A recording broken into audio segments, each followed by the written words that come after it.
froze a little bit. Hopefully you guys can hear me now. I got the microphone turned on there. I didn't have it turned on before, so let me move some stuff around here, guys, and then we'll get to your questions. So hold on. Here we go. All right. Perfect. There we go. Okay, so let's do this. Awesome. Good. I'm glad you guys can hear me. Let me look at what Melu said here.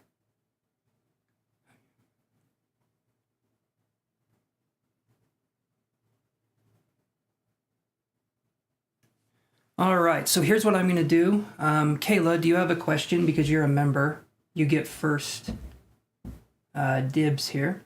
Is there anything you're wondering about, Kayla? And then I'll put Melu on the free reading list as the first one. There we go. All right, we are good to go. And thank you guys for the lighting. It's daylight just works better. You know what I mean? So I think it actually looks pretty good. We got some new cards to try out too. So awesome, Chantel. Thank you very much. How are you doing?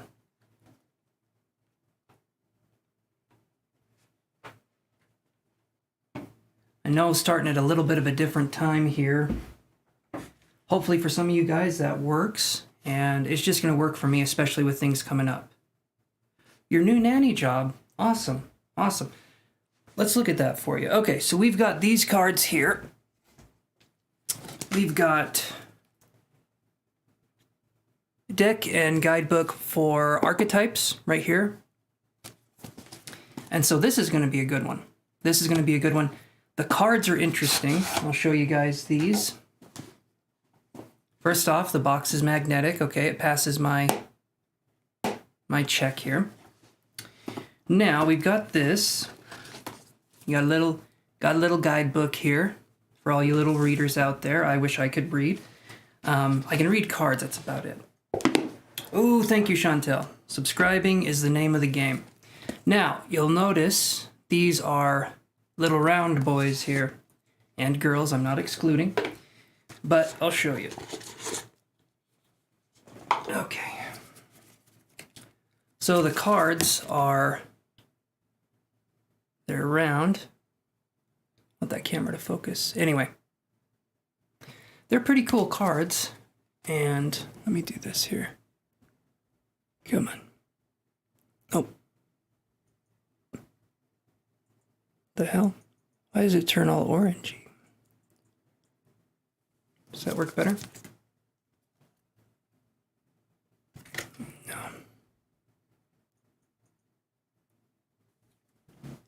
Ah, there we go.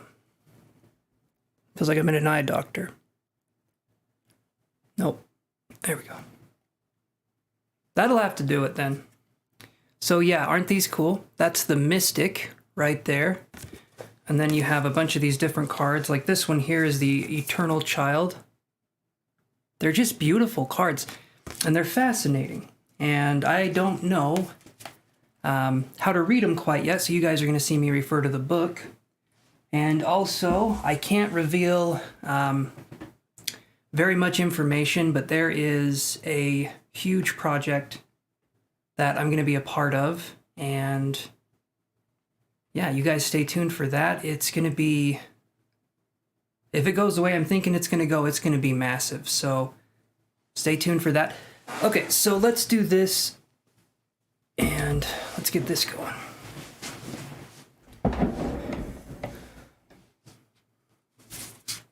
All right. Let's get these round cards shuffled. Being a tarot reader is not without its weird little things to learn, such as shuffling round cards. Kind of awkward. It helps if you think of the cards as your friends. Friends that you shuffle and kind of bang around a little bit, but they're buddies just the same.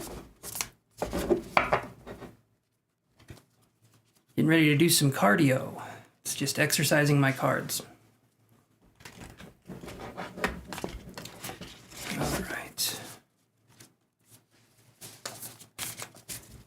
Okay, so Kayla's wondering if she's going to like her new nanny job. It's weird that she's going to be my babysitter, but I do need someone to take care of me after the lives are over. Very clumsy.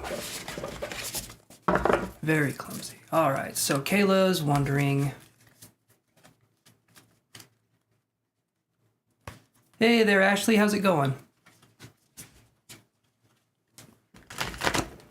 All right, so let's do this. Let's shuffle these cards about. Let's see what we can come up with here.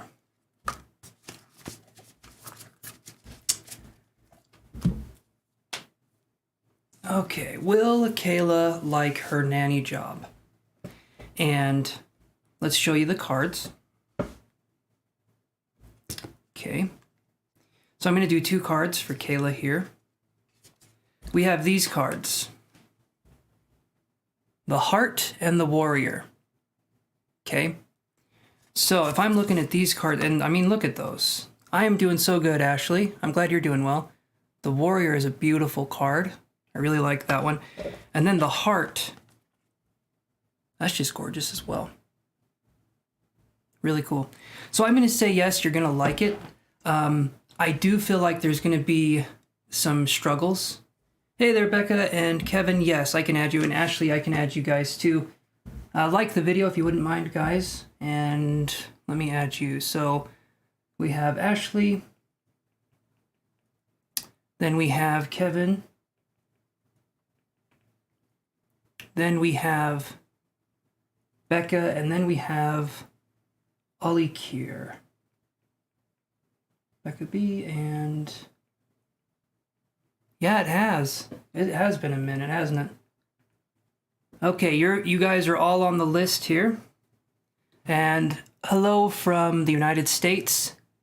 Ali Kier from London. Okay, so let's kind of jump right in here. The Warrior and the Heart. Okay. These 2 cards right here, that's going to be telling me there will be struggles with it, but you're going to like it, and it's going to be a rewarding and fulfilling thing. Becca, I am indeed feeling, it's been rough, but I am feeling.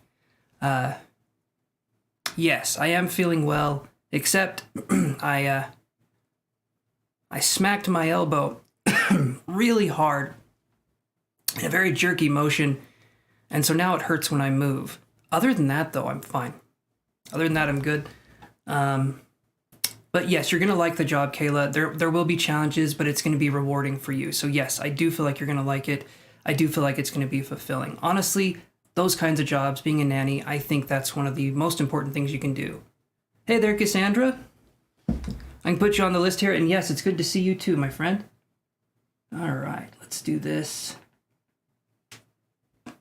But does that help answer that question for you, Kayla? And let me... Oh, I'm good. Thank you, V. I'm good. It's all right. I can still move it. Got that weird, don't want to go to the doctor thing. But, yeah. Hey there, Joseph. How's it going, buddy?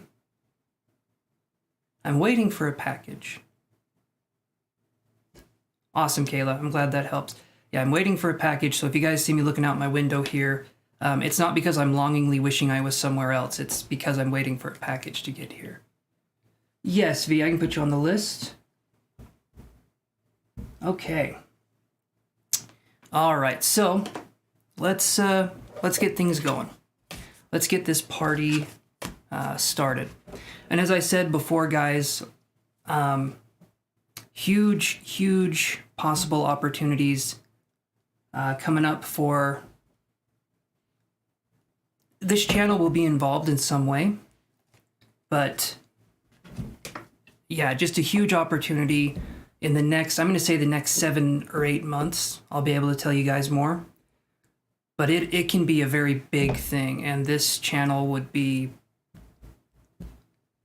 let's just say it could help the channel grow pretty fast, get us where we need to be. So let's do this. I can't say anything yet, but I will be able to. I've also got this deck here. I'm going to go to the free list. and we'll go from there. I hear you, V. I hear you. I probably should go to the doctor. But if I went to the doctor for every little thing, I'd be on first name basis with my doctor. I'd be like, hey man, how you doing? So here's the thing, my elbow, it's broken. Can you fix it? This right here is the Light Seers Tarot. Thank you, Ali Kier, and thank you, V and Becca. And yes, Geeta Singh, yes, I can put you down for a general. You're just going to have to be patient. You're number 8 in line, so you're going to have to wait for a little bit. Let's see here. Or number 7, sorry. Okay. Well, thank you. All right, so let's do these cards here. These, like I was saying, these are the Light Seers Tarot. Really, really cool deck. And we'll go here. Go to see the doctor. I'm telling you right now, I'm doing okay. I'm doing okay. There's a little bit of bone sticking out. Other than that, it's good. I just push it back in. Just push that little bone that's sticking out back in there. No compound fractures for me. All right.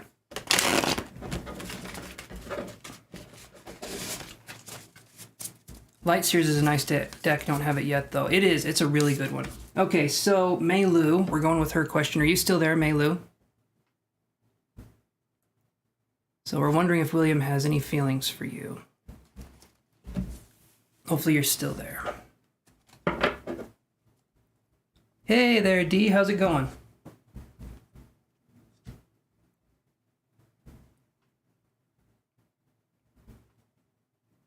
We'll do this here. Okay, perfect.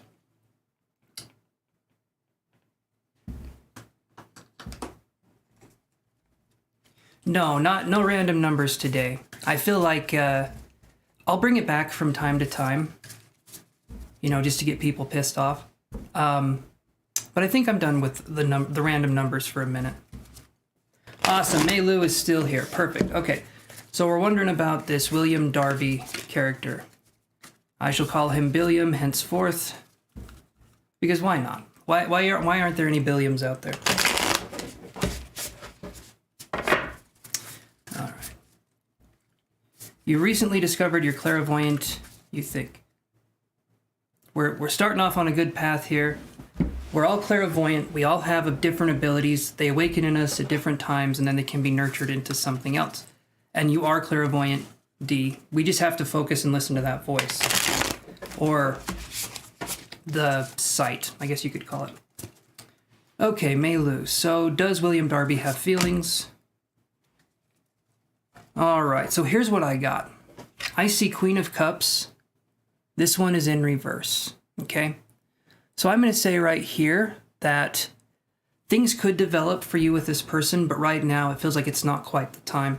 Queen of Cups in reverse to me feels like it's not mature enough of a connection. Maybe in the future there could be something, but right now it just seems like there needs to be more getting to know this person, especially if they're being nice to you. You want to see where that goes in an organic way, and then, you know, possibly make a move if that's something that's interesting to you or Anyway. Yeah, so I'm going to say there could be something in the future, but right now, with the Queen of Cups in reverse, Mei Lu, I'm saying give it some time. Give it some more time and see what comes up. And there we go. There's the throat clearing. Now, let's do this, guys. And Ashley, are you there? Ashley, last name, I don't know how to pronounce person.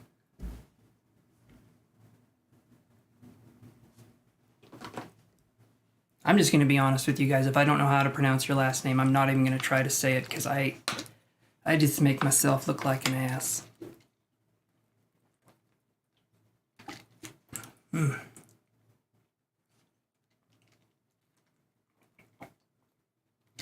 You are welcome, Mei Lu. Okay. All right. So, Ashley, are you still there?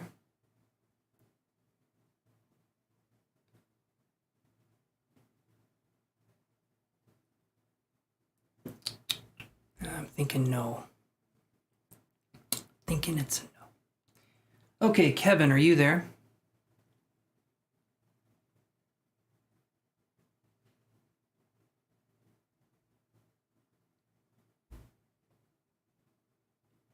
Oh, I did pronounce yours. Okay, awesome. Now I don't want to say it again because I feel like I'll just mess it up on the second pronunciation. How do you pronounce pronunciation? I've got things to figure out. Okay, Becca B, are you still there? I'll just put a little minus sign here saying these guys missed their turns, but we can always circle back to them when we have this. But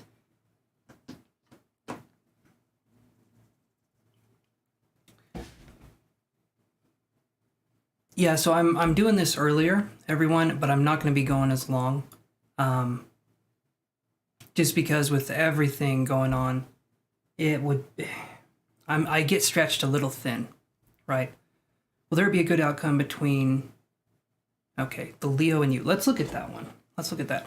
Will there be a good outcome between the Leo and Becca?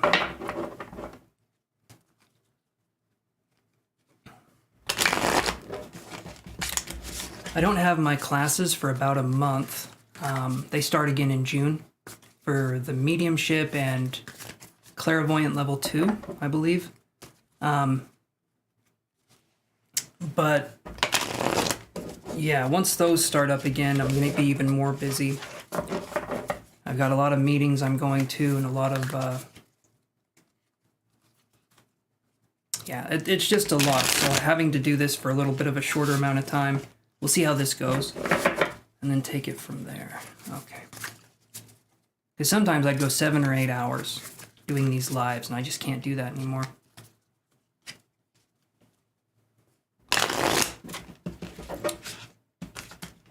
Okay.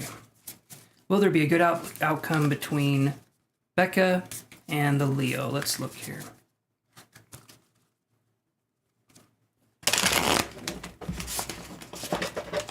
Okay, come on.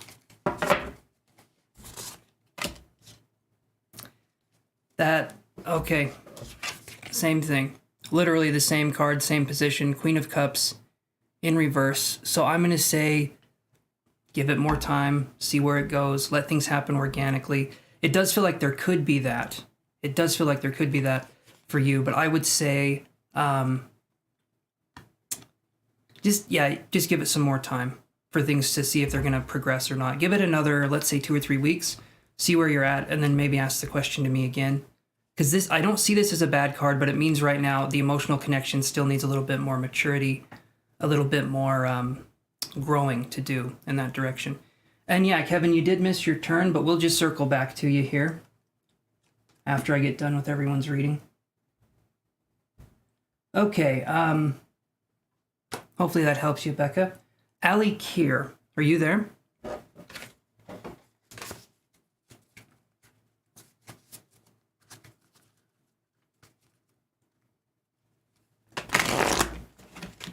Awesome, Becca. I'm glad you can see that because it's not a no. It's just kind of like a, yeah, maybe, you know. So I'd say give it a little more time and then come back here and let's do another one for you. Okay, can you have a general love question, please? Okay, so here's what we do.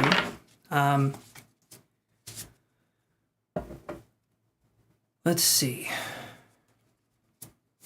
Trying to think of how I can word this. So we can do a general love question. Allie, I'm curious though, are you just wanting to see if there's something coming towards you in love, or could you say in general, I generally do one card, one question for the free readings. So you let me know if that's something you would want to do. Or if you have a more specific question, if it's open-ended with one card, it's kind of like it could go in any direction. So if you want to do something a little bit more specific, more yes and no, we can do that. Or I can just draw one card and see.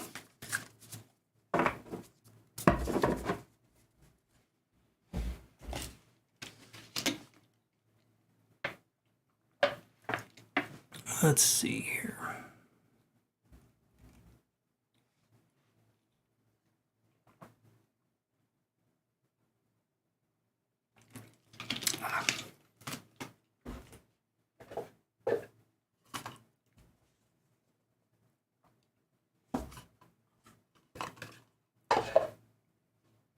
Okay, there we go. That's a good question. So let's see. All right, Allie, let's look here. I'll let you know when you can ask your question, Gita, when it's your turn, okay? You just gotta be patient. Okay, so Allie, does he think of you? Let's see. Does the person Allie is wondering about think of her? Let's do it here.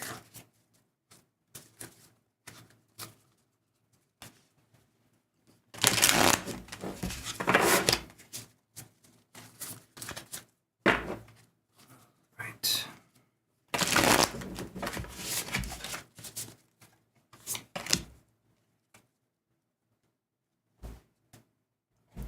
Hey Eric, how you doing? Okay, so this one right here, Allie, this is the High Priestess. This one's in reverse. This is the card that's on the front of the box. When I see this in reverse, I'm going to say it feels like there's a pretty big disconnect here. Doesn't mean there couldn't be something that happens in the future, but how I would put it is I would say move on from this connection at this point in time. High Priestess in reverse to me is saying that what subtle signs there were that were here, I'm not feeling like there's a connection at this point in time. So I'll never say never, but I'm also going to say if you can move on from the connection, I would definitely think about moving on. So I'm going to say not really, not the way you would want them to think of you, Allie. So yeah, and Eric, I can put you down here. Let me do that for you.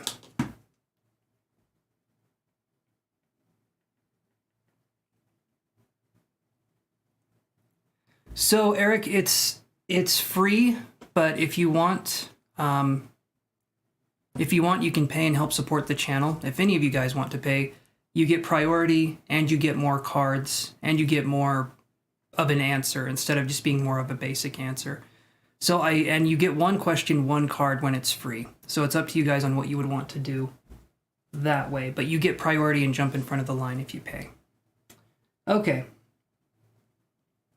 So let's do this. Cassandra, are you there? Yeah, Britt, I can put you on the list here. Okay. How are you doing, Britt? And Kevin, I'll let you know when it's your turn. We'll circle back and do that, okay? Hey there, J Moon.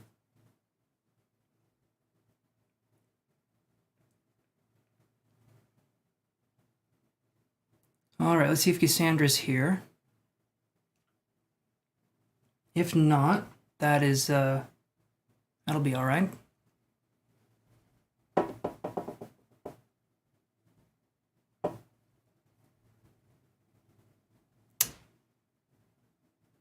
Yeah, I got you on the list, J Moon. As soon as you came in, I was thinking, all right, I'll get you on the list.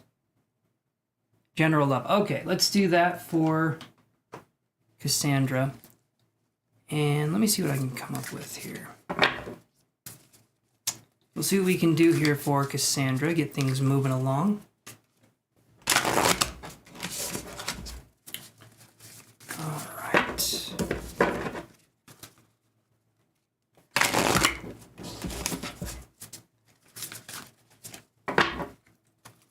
Okay, let's do 2 more shuffles here.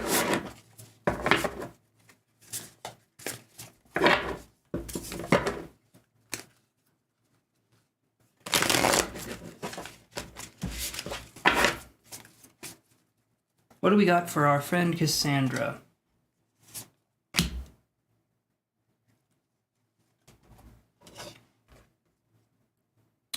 Okay, so I'm getting this right here. This one it's for the general love, and this is the Lovers in reverse. What I see with this is that you're on the right path, Cassandra, but there's still some more inner work that needs to be done before we find someone who can match our frequency. That, to me, Cassandra, seems to be the thing that you're struggling with, is going to be matching frequency with people. So you want to be in a state where you're attracting someone who has evolved or has attained a certain level of spiritual awareness or a certain level of emotional awareness. And I feel like there's still some parts of you that need healing before that can be a reality for you. You are on the right path, but there needs to be something where you keep going to see where you can find something or someone that could work in that direction. So that's kind of what I'm seeing. The Lovers could also be relating to a possible Gemini. A Gemini possibly coming in that would have negative traits. That could be something as well. But I'm reading it as there's still work that needs to be done, but you're going in the right direction. So, okay.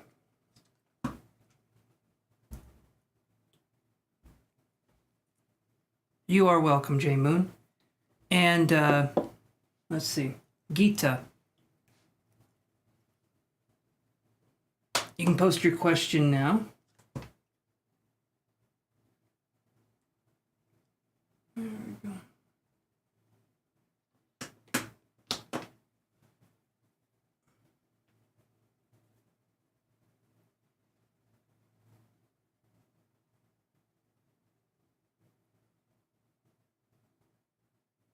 You're right. You're right up next, V. You are right up next. I put the two names pretty close to each other. Okay, want to know if I can get a good position in the airlines right now. Not working. Okay, let's see. Will Gita be able to get a good position in the airlines? You're up next though, V, so. I'll let you know when it's your time, when it's your turn to post, Kevin. Okay. All right.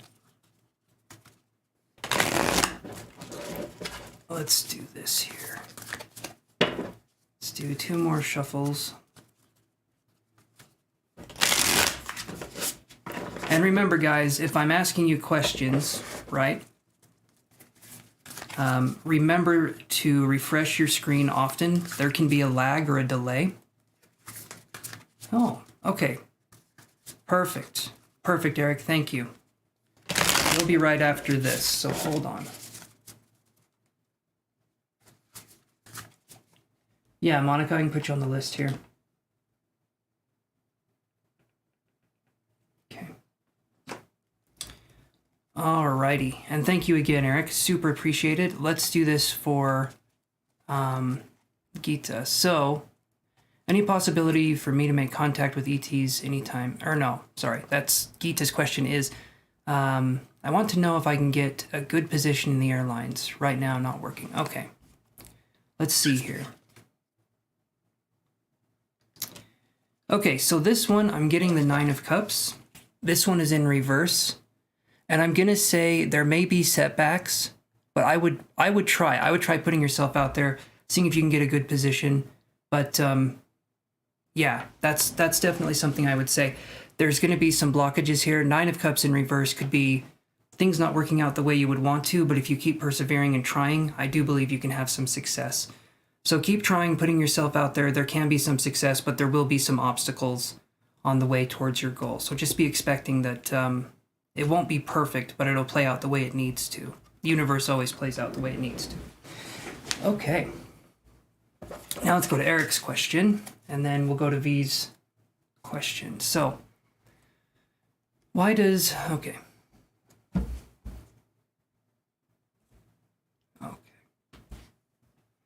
Why does Andrew O... Okay, why have they cut you off? You didn't do anything to him, especially people my age. Okay. So why did he cut you off? Let's look at that for you, Eric. Why did cut you off? Awesome, can. I can put you... I can put you on the list here. Let's do this. You're on the list, Can. Thank you for subscribing. And Eric says, and also this may have anything to do with my business. Yes, you're on the list, Can. And let's look here, Eric, and see what we can find out for you. You're welcome, Gita.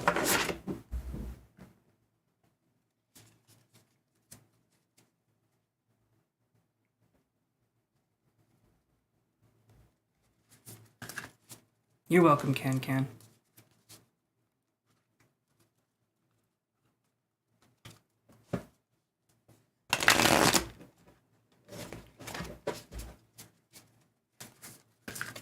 All right, Eric, let me see what we can come up with here.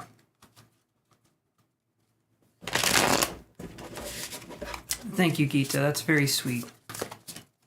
Thank you for being patient, too. Why did Andrew O cut Eric off?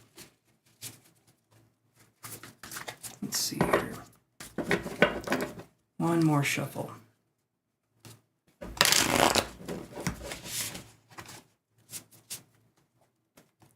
Like in a French accent? That might be the case, Chantel. All right, I'm going to show you the cards here, but I'm going to lay them out first. Okay.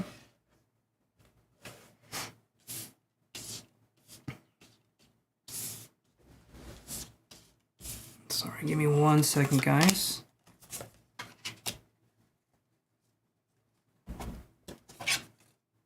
Okay. So here's what we got for Eric. And I'm going to write this down really quick here.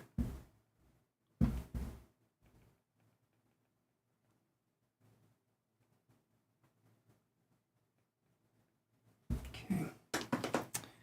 All right, so we have Queen of Swords. I have to go in front of my face. Queen of Swords in reverse. That's usually what it should look like.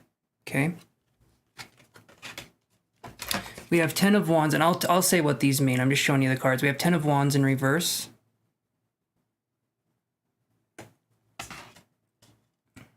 Page of Pentacles is upright.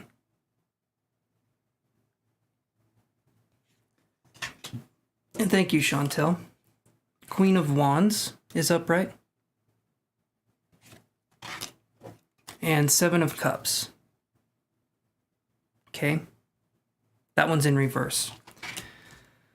Okay, so Queen of Swords, Eric, it sounds like you kind of already know what's going on here. You said something about the pissy behavior, about stuff like that, and there can be a tendency for us to have people in our lives, and we can surround ourselves with people that don't respect us or don't appreciate us.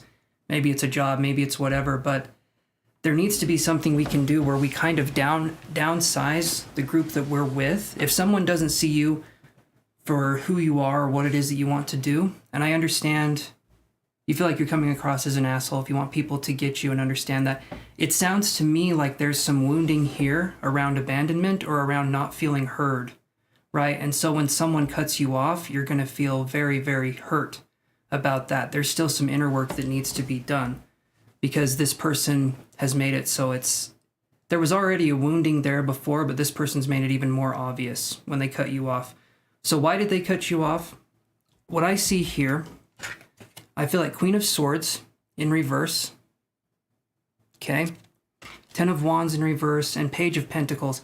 There can be a tendency to be too serious or to be too, not methodical, but like too serious, too direct, or too non-flexible. I guess not flexible would be the way I would define it. And it's kind of hard for people to work with that kind of energy. And if, for instance, saying that we hate Gen Z or we hate this or we hate that, it sounds to me like you're in a place where we're kind of putting the blame on other people. I understand that you don't like those people, they're entitled, whatever. But to say we hate a whole group of people, a generation, whatever, there's some inner work that needs to be done there. And I can understand being cynical. I can understand feeling like you really don't like them. And I get that. And you're more than welcome to be entitled to your opinion. But because of that mentality, you're going to keep attracting people that are going to keep kind of putting you in positions where you are going to hate them. Because you're focused so much. Hate is a strong emotion that ties us very, very strongly to manifestation. And it's a negative emotion. If we tell the universe what we hate or what we love, it will give us the things that we hate, the things that we love. If we're in a positive space, it gives us things that we can work with. But depending on how we were raised or how we grew up, that can be more difficult for us. It just, to me, seems like there's some work that needs to be done here. So the inflexibility, the non-adaptiveness, just being more serious in general, to me seems to be the reason here. Now, I kind of laid into you there a little bit, but I'm going to say this, okay? It does feel to me, Eric, like you are a passionate person when it comes to the right thing. Other people don't understand the passions the same way you do. Whatever it is that you're into, you would want to do it right. You would want to do it your way because you feel like you know how to do it. But this can possibly invalidate others around you because maybe they want to show what they can do as well. And it feels to me like from an early age you had to step up and do things. And so if other people don't know how to do the same things that you're doing, there can be a little bit of resentment. There can be like, why don't you know how to do this? Or how can we focus on bringing this together? But primarily that's what I'm seeing. I feel like you're a passionate person. I feel like you're more than smart. I feel like you're very, very intelligent. But it can come off as being a little stiff or a little hard to deal with at times. There's a sense of not being able to let our guard down, not being able to let people in. If not, people I know for many years. Okay. And that's some shitty behavior for this person to just block you and you don't know why, right? I'm going to say 100% that that's messed up, okay?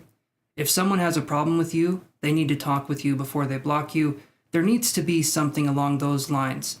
If it's a dire situation, I can understand that not being the case, but it leaves you wondering kind of what you did wrong, and it doesn't leave you at a place where you can focus on where to improve. But I'm going to say right now, it just could be a little too serious, and I'm prone to this too. I'm prone to being very serious at times, and I've been told to loosen up or lighten up a lot in my life, but it's who I am. You know, it's kind of how I roll as well. So I'll take the advice I'm giving you and give it to myself because, yeah. Okay, then we have this one. We have the Seven of Cups here. This one's in reverse, and the Seven of Cups can be a card that's, I'll show you upright. It can be a card of choice, okay? Like this person's thinking about what to do next. When it's in reverse, though, it could feel like we don't have choices. I mean, Generation Z people are not that bad yet. I was somehow raised that way. Yeah, see, and there's some work here that needs to be done, Eric, and I feel like I don't feel like you're not a kind-hearted person, right? I feel like you're kind, but there's this defensiveness that you have, and I don't feel like you let very many people into your life, and because of that, it's really hard to make connections. We need to be vulnerable to make connections, but we've also been in situations where we've made the connections, we've been vulnerable, and then people betrayed our trust, and so it's really hard for us to be open again, right? Talk to you or message you, that's what you mean. Right. And so, yeah, we need to go back to why, if we're having defensive behavior, like what I do, for instance, if I'm feeling like someone is saying something and immediately I'm thinking the worst thing, like I'm thinking they hate me or they're mad at me or they're upset with me, it's really good to challenge those ideas that we have that come up. If someone says something and we immediately jump to the conclusion that it's negative, when really it could have been something else, ask the person to say what they said again. Focus on allowing ourselves to not be as reactionary to things, because a lot of times when we're in that state and we're feeling more reactive, anything that someone says or does can make us kind of pop off and make us a little upset. And I'm using me as an example here as well, because I get in those places where I'm very, very defensive and people are trying to help me. And I need to focus on that. So that's kind of what I'm seeing, Eric, would be we need to challenge those beliefs and we need to work through the inner child core issues.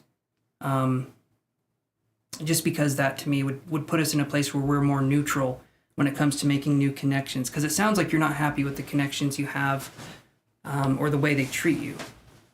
Right. You do connect people. It depends to who. Right. So I'm not saying you don't connect to people, but I feel like it's pretty select or specific people.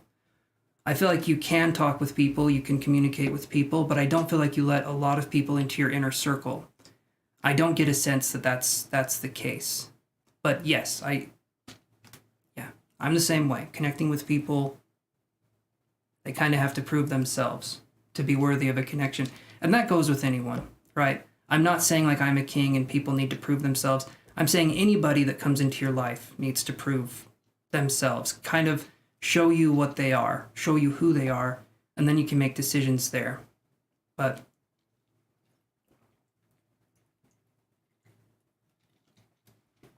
I am sorry, Eric, that that's the case, but it looks like you still have really good cards here. Like I said, you had the Page of Pentacles, the Queen of Wands. Okay, those are really good cards. You have a really good head on your shoulders and you're passionate about what it is that you do. Maybe other people just don't see it or they don't know how to communicate passion the same way you do, but I have a sense that, I just feel like we need to kind of go back and look at the behavior, what caused these kinds of issues, and where we can focus on making it right. Because someone should be able to, if we're in a space that we can understand, if someone pulls away and they're not talking with us, and if we're not reactionary, we can say, okay, that hurts, that sucks, and then we can move on in a direction and say, if they don't want to be a part of the journey of my life, okay, I wish them well, or whatever. You don't even have to wish them well. Just get rid of them from your energy if that's how they choose to treat you. But I feel like sometimes people are meant to leave. So don't feel like you're missing out on anything or there's something that this person could have offered that no one else can. Because other people can come along. Other situations can come along. You're welcome, Eric. You're very welcome. Does that reading resonate for you then?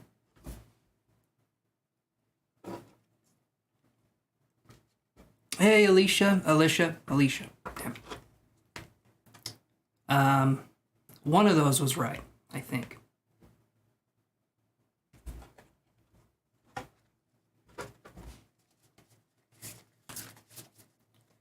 I can put you on the free list here. Alicia, let me do that for you. You'll have to wait a minute to ask, but we're starting to move through the list here. So, awesome. What kind of tea are you making, Cassandra? Oh boy. Okay. I'm going to watch just for a second. The package I'm waiting to have delivered here is very big and awkward, and I'm going to watch the UPS man struggle to try and get it out of the truck.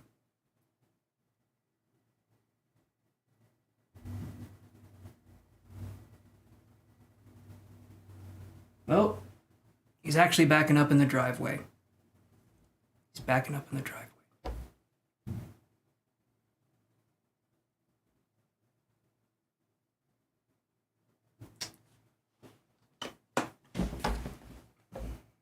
I've got a sign for it too.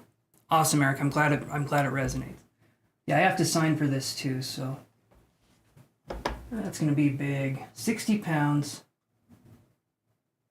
But in a very large format. So it's like 60 pounds spread over a very...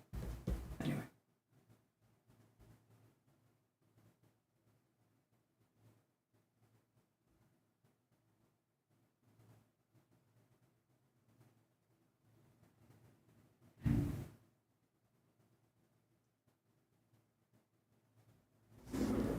Okay. 1 second, guys. Grape tea? That sounds good.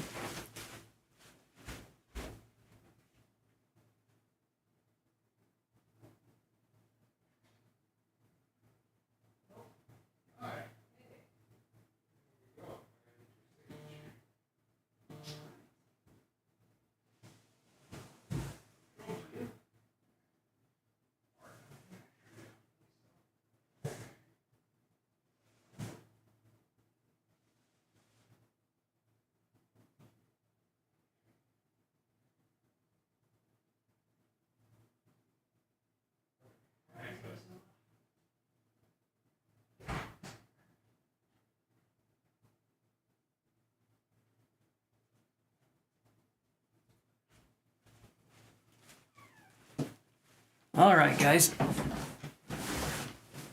Sweet. All right. Finally, the package came. Okay. Let's do this here. All right, DD. Are you there? DD.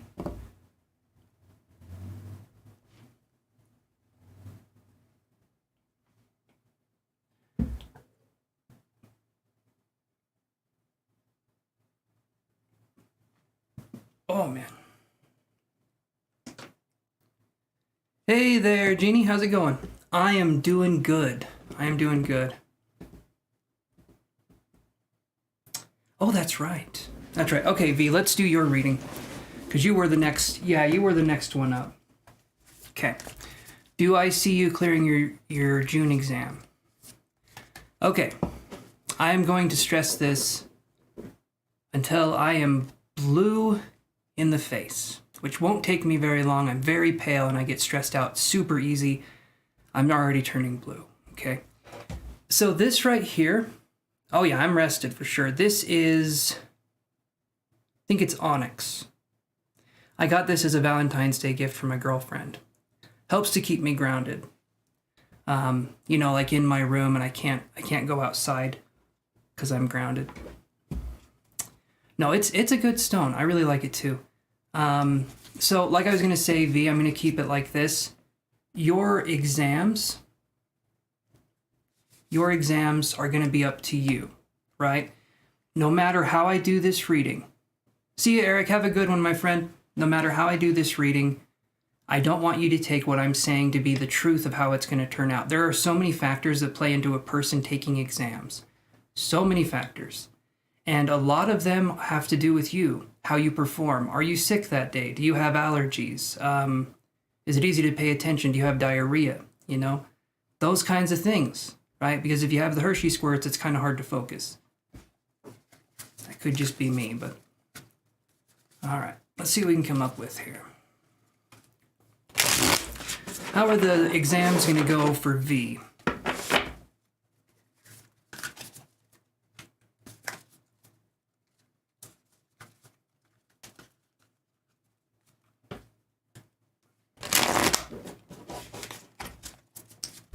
Just to make that clear, yeah. So let's see, V. How are your exams going to go?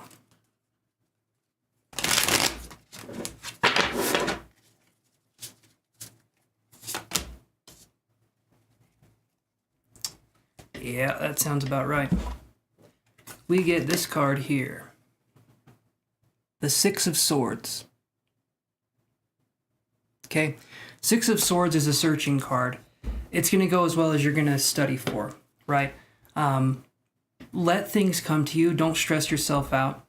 And I know that's kind of like saying, hey, just don't be stressed. And you're like, oh, that's how you do it. And then you stop. No, that's not how it works.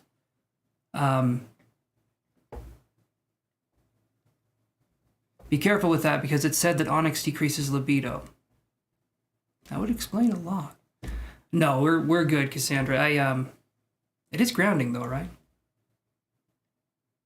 You're eating s'mores. Awesome, Monica. I'm sorry I made you lose your appetite.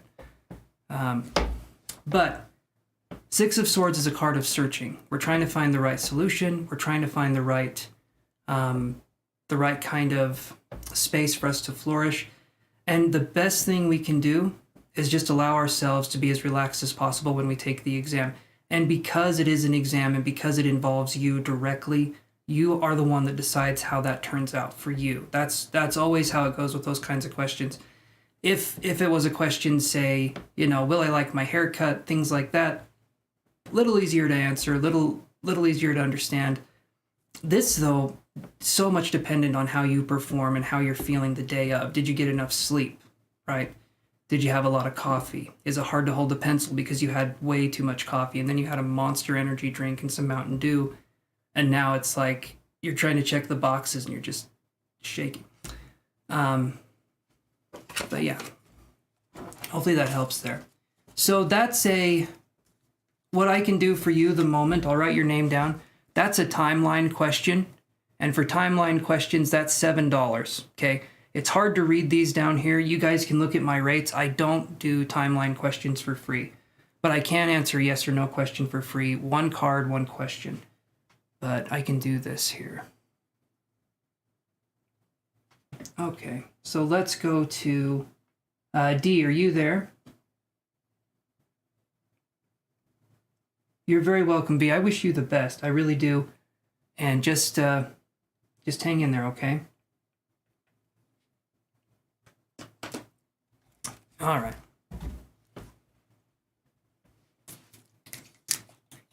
Oh.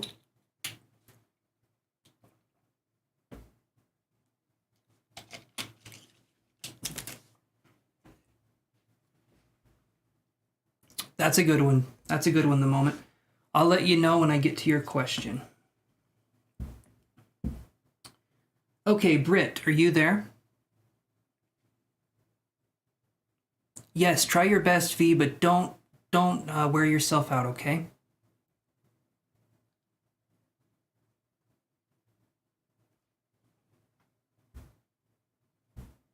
You are so welcome, V. I think you can do it, no problem. Just give yourself plenty of time to rest and take breaks when you need to. All right. Okay, Britt, are you there? Actually, let's do this. Who's here? Who's here right now? I'm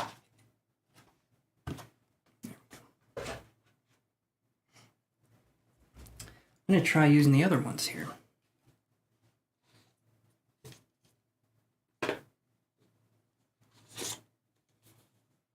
So like I was saying, these are the new cards. Those other cards I've got are new as well. But look at this one. So these are the new cards. They're circular. Kind of fun.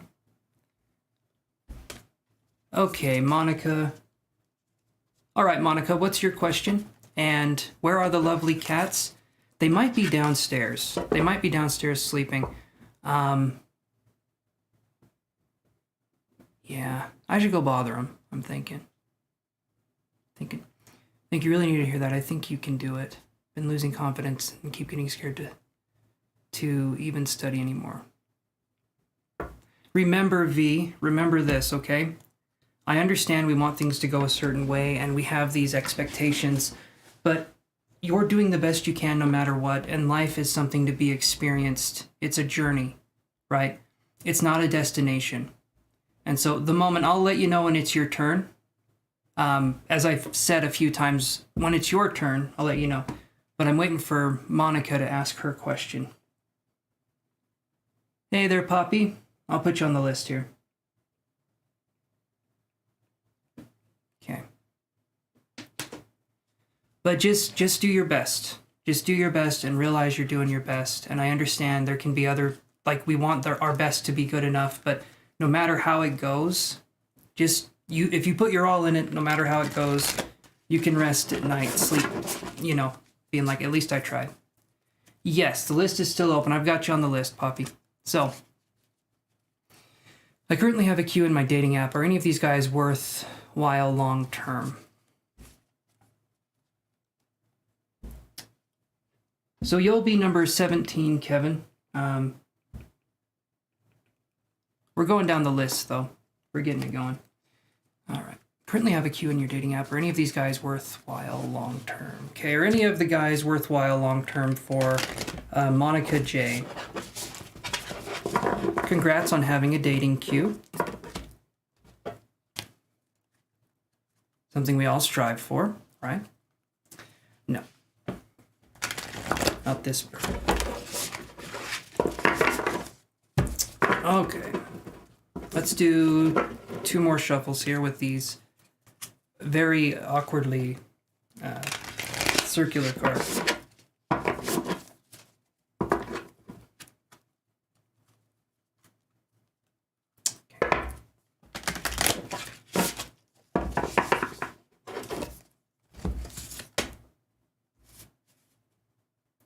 It's stressful.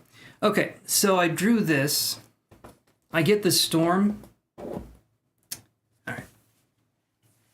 I don't have nails. and this surface is slippery, and these cards are thin. So you guys can imagine I'm having a difficult time picking up the damn cards. I just picked it up and it fell. Come on. There we go. Shit. They are a little hard to shuffle, but they're pretty. Pretty hard to shuffle. Okay, so we have the Storm card in reverse right here. So Monica, I'm going to say there could be some winners in there. Primarily talk with someone, get to know them. And I know we want things to happen quickly, but the best way that you'll know if someone is a good match for you, in my opinion, is when you start out kind of as friends first. Like, be in a relationship with somebody, or not a relationship, be talking to them, be messaging them, and see where it goes. If you're feeling like the person's trying to hurry things along, they're not going to be a good match for you, right?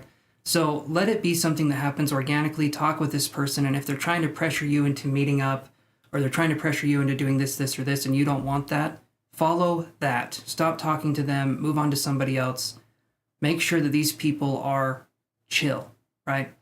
And establish a kind of a friendship first, and then you can turn that into a possible dating experience. But that's my recommendation there. The Storm in reverse is saying that there could be some good matches here, but really, if you want it to be a long-term thing, I'm just going to say this, right? Because, and I'll say this to guys or girls, don't rush into bed with the person. Don't do anything along those lines.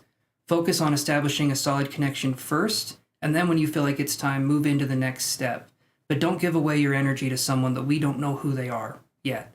Talking to them, getting to know them, seeing if there's any red flags. Like if they're trying to force you to do something, if they talk over you, if they disrespect you, if they just act like an asshole or they don't care. Remember, whenever we're dating somebody, I want you to think of this. Whenever we're dating somebody, they're putting their best foot forward. And if their best foot is toxic as hell, they're not going to be better. They're not going to be better when you get into even a more intimate situation with them. So just be careful who we pick. All right? Okay. Let's do this here. Good. A lot of pressure. Yeah. And if that's the thing, if they're putting pressure out there, block them. Block their asses. I don't care. I don't give a shit. If someone's trying to pressure me into something I don't want to do, bye-bye. So long. Toodaloo. You're done. Okay. All right, so let's do this. Can, are you there?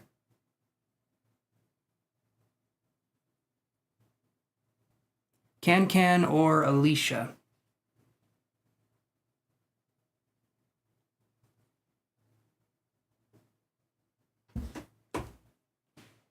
I should make me some tea.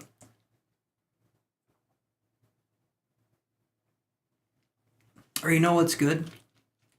Go to Starbucks, order their... We can do that a little later, Chantel, if we have... I think we'll have time. I'm just going to do this first. I'm going to do whoever's on the free list here. Hey there, Concrete. How's it going?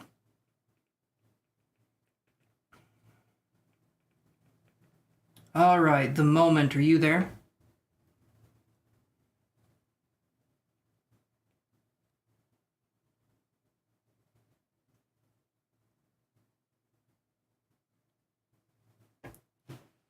Let's see here.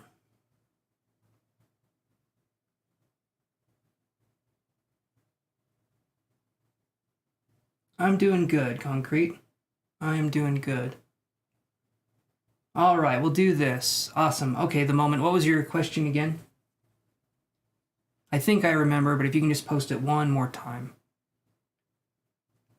You're on the free list, Concrete. You're number 18. We're moving down it pretty quick, though, so...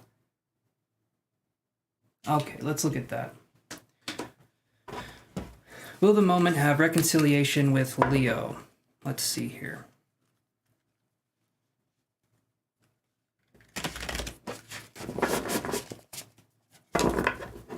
All right. Will The Moment have reconciliation with Leo?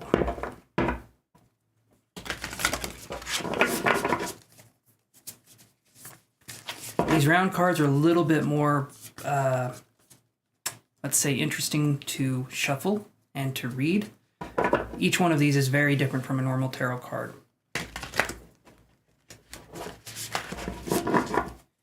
Just, I've got some really amazing things possibly coming up for the channel, and meetings and stuff like that. I was taking a break, doing classwork and doing a bunch of different things, but in 7 or 8 months, hopefully I can tell you guys more about the project that I'm going to be doing. And if it takes off, it is going to be absolutely massive. So, but I can't tell you any more than that. But I'm excited. Okay.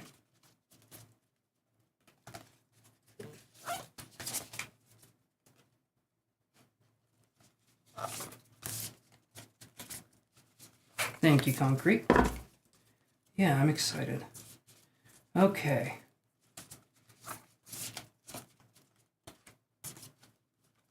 Will there be reconciliation with the Leo? Let's look at that. One more shuffle here.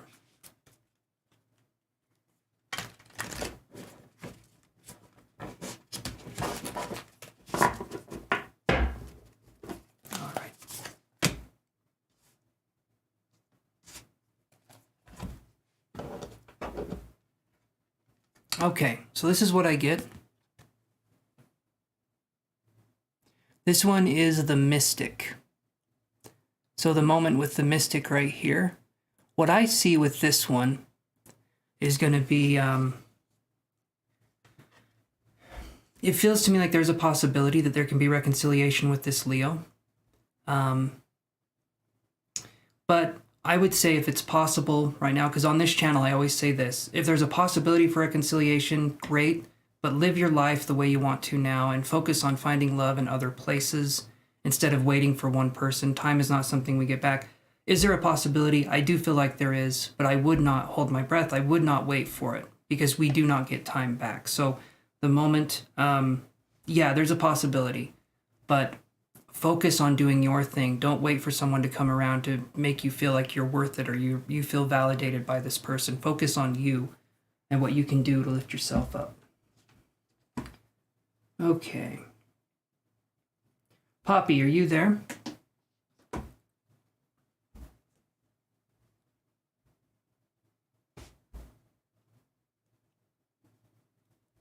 It kind of does. It kind of does. I did some new designs too. I'll have to show you some of the new stuff I did.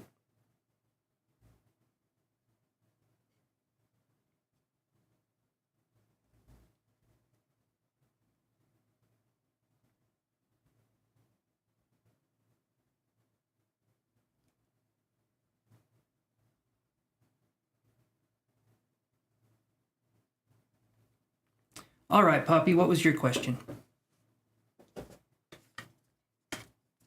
All right. So we're wondering what A's current feelings are towards you now. Let's move on to these other cards here. Like I said, I got some new cards for the birthday, for my birthday. Thank you, Chantel. Yeah, you guys can check out my merch that I offer. Chantel's posting a link, but I have a shop where I've got tons of designs, and I've got your horoscope signs on hoodies or mugs or different things. So check it out if that's something you are interested in. All right. What are A's current feelings towards you now? Let's look at that.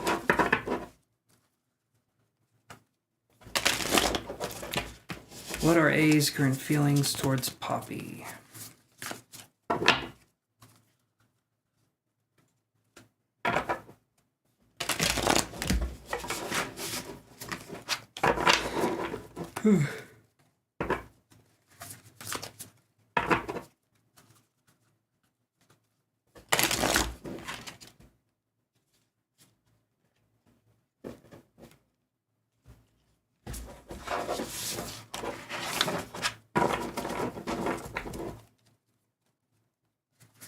It was April 28th was the B-Day.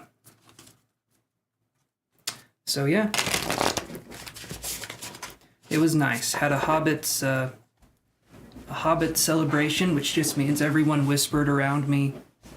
I get very overstimulated very easy, so it's just nothing but whispers and soft touches all day. I wish that was the case, but there was noises. No, it was good. It was a really good birthday. Thank you, Poppy. That's very sweet. Yeah, so 33.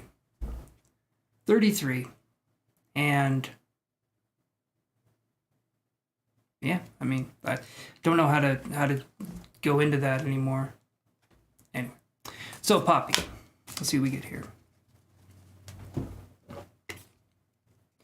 So, thank you, Cassandra. We have the Queen of Pentacles in reverse here. It's actually a really beautiful card when it's upright. So this one in reverse, I'm going to say this. I feel like their current feelings towards you, they could be feeling stubborn, they could be feeling obstinate, or they could be feeling like they want to do their own thing. So their feelings towards you right now don't feel the best. However, it is a card that can be a good card. So I'll say this, and as I say all the time, if you feel like there's something with this person, great. If it's an organic connection, great. When I see this in reverse, though, it feels like there could definitely be a blockage in the connection. Someone who could be stubborn, someone who could just be obstinate, or maybe someone who could be immature in their way of handling things. They can have good qualities, too. They can be, caring or giving at times. But it feels like this person has some more inner work to do, like emotionally or understanding themselves better. Hopefully that's the path they choose to take. But that's what I'm seeing there for you, Poppy. So I would say it's like an immature connection. I say that all the time, but that's what I'm feeling with this. And it feels like if there's possibly other people that could be interested, maybe try the other people. This person here, it just feels like a connection that doesn't feel like it's going anywhere at this point in time. I feel like I'm spinning my tires and not moving, so it's kind of what I'm getting. No, Concrete Surfer. It was the April 28th. Was the birthday.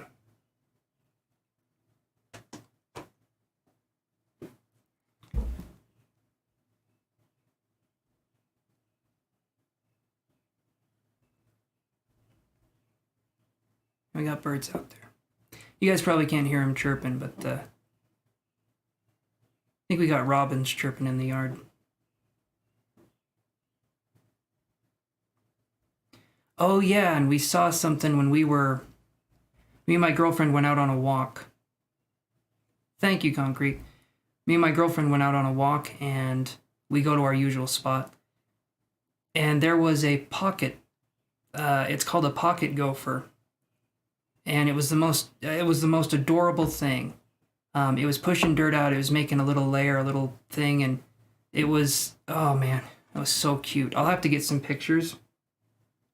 But, I mean, maybe I even have something on here. I wonder if she sent me something. Give me 1 second, because I might be able to find something here.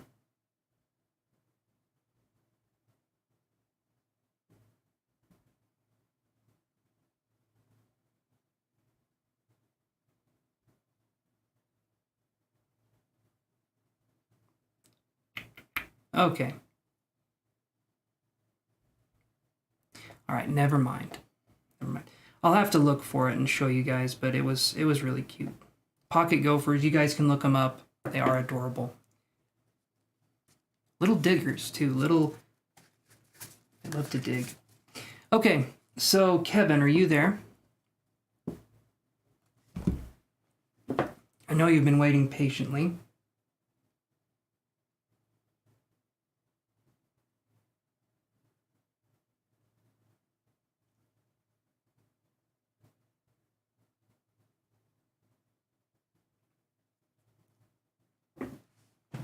You're welcome, Poppy.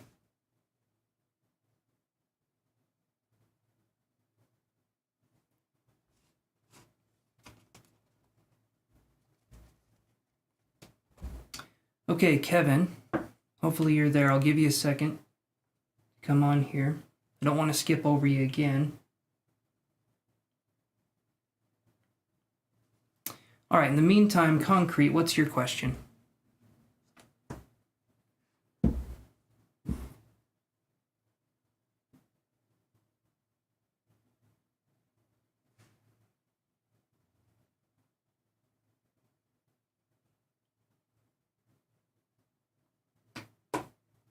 We'll get him here.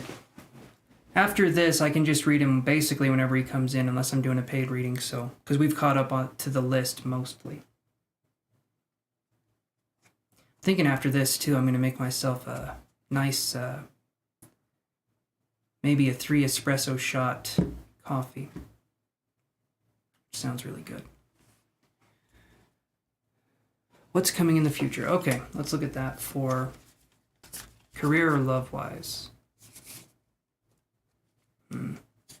Okay, which do you want to pick? Because I do one card.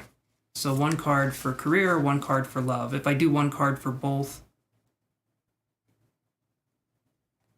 You were, it was your turn a while ago, J Moon. You can be after concrete if you want to be, who I'm reading now. But yeah, it was your turn a while ago.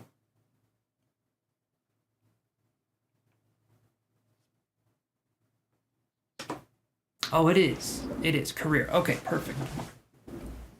But yeah, you'll be right up after concrete. And yeah, the espresso shots, they're actually pretty good. Been trying to watch the old waistline, so I don't use real sugar anymore. But artificial sweetener, well, it's not artificial. It's like monk fruit, or I think it's monk fruit. I can't remember.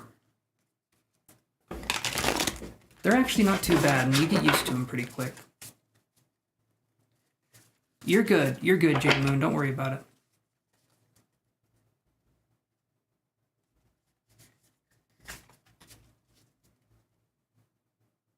These mint-sized coffee things, like a mint, but coffee.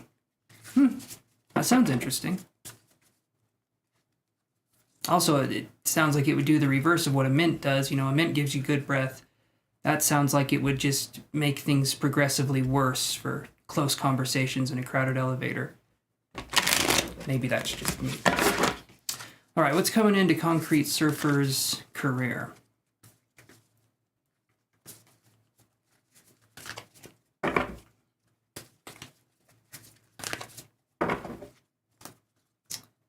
Alrighty.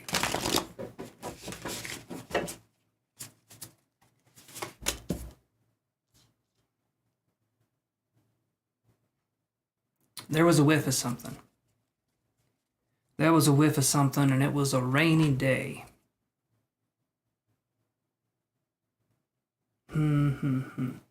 Okay, so I smelled something that was like I said, a rainy day. And then I see this card, which is the King of Swords. Basically the Witcher, if you guys know what I mean. It's kind of what I see with that one. But so we have the King of Swords. We have that smell, that kind of fresh smell. So it feels like concrete. I'm wondering if you're wanting to do something that could possibly be maybe work from home, or doing something that you're working in a different kind of environment. Because it feels to me like independence is going to be something that you would favor, or not having someone constantly looking over your shoulder. I'm hearing the word beacon as well, so I'm thinking opportunity can present itself possibly within...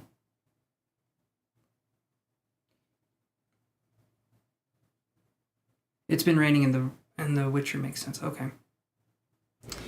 Yeah, so that's something that I'm seeing here. I feel like there's a lot of possibilities.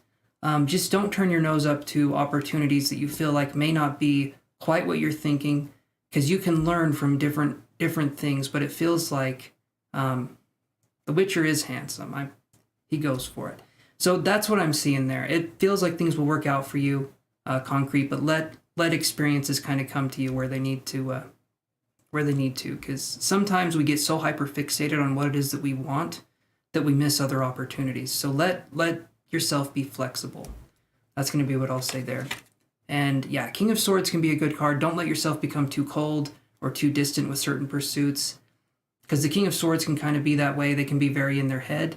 but generally speaking, they're more logically based and they're more kind of cerebral and down to earth. You're welcome. You are welcome, Concrete Surfer. Whoa! Shoot. Table over here was a little bit too close to my chair when I scooched it in. All right, so J Moon, what's your question?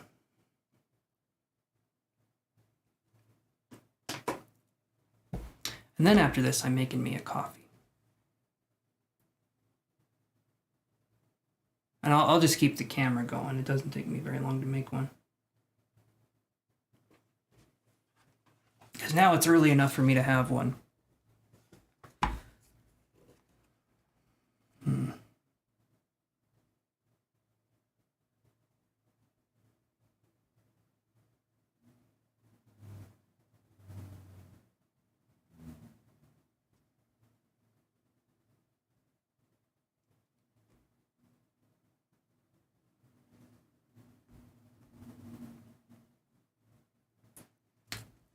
All right.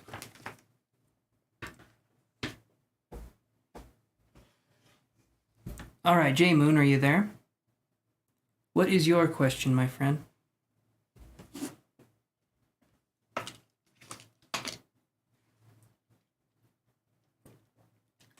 Okay, perfect. Oh, you asked for time off of work and you're wondering how they feel about it. Okay, let's do that. How does your supervisor, RW, feel about you now? You asked for time off work. All right.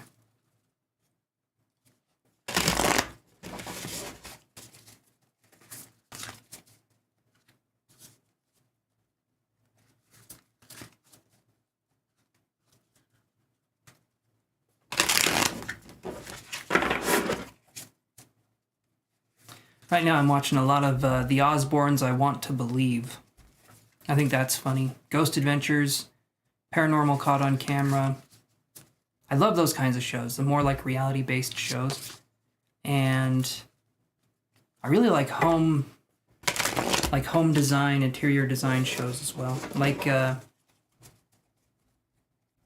Or like Architectural Digest, when you go into a person's house, it's like really interesting. Making that virtual coffee. You got to do it. You got to do it. Okay, so how does your supervisor RW feel about you now?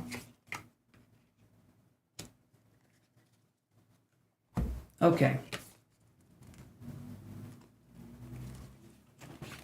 So I'm hearing this, 5 of Cups, and then I'm hearing the word, and it's 5 of Cups in reverse, and then I'm hearing the word divorced, which to me is going to be the person feels disappointed and like they have to make something, like they have to make time up or they have to do something.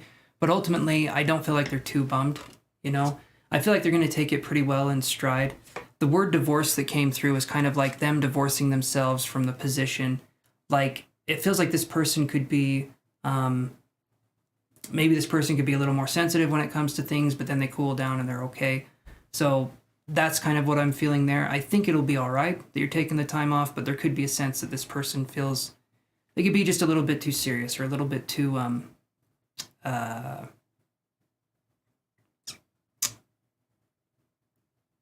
like the word for a little bit of an asshole, you know, a sneak peek.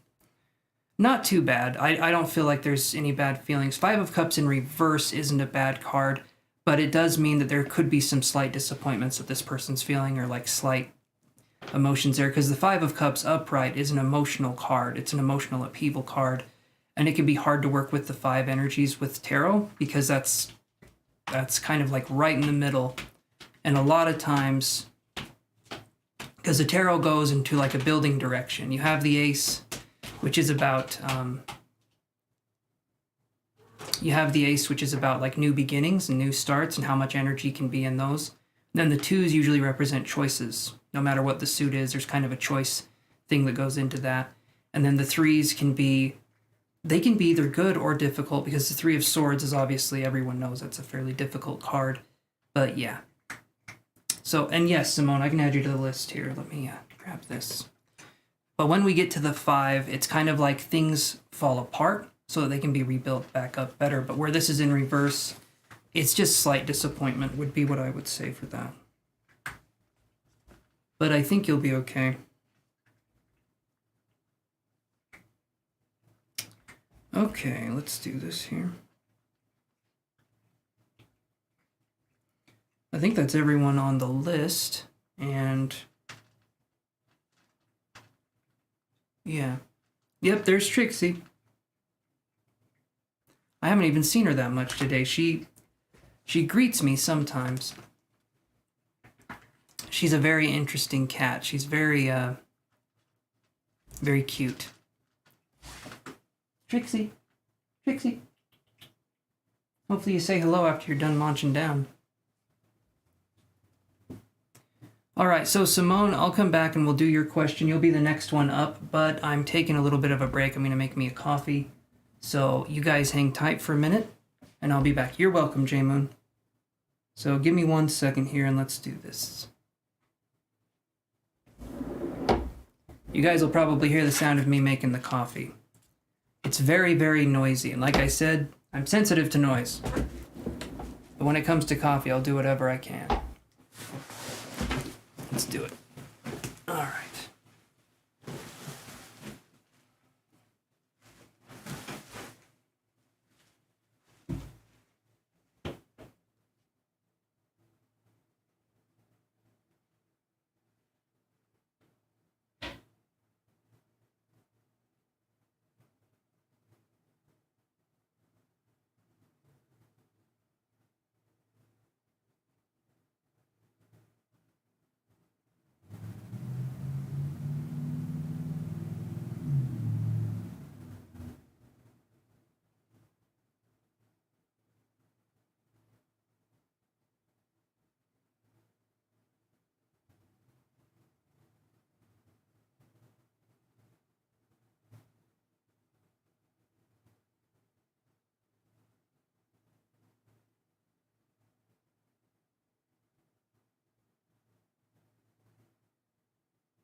Oh, hold on. Okay. I'm right here. I'm just getting me some coffee. You know, as I do. And here we go. There it is. Here I am, guys. Nina has arrived. Awesome. And there's Netta. And there's, let's see. There's Mercy. Hey there, Mercy. Ooh, flower medicine. Okay. Calico cats are amazing. Yes, they are. Okay. Let's do this here. So, let's grab our handy dandy iPad. And actually, let me take a sip of my drink first.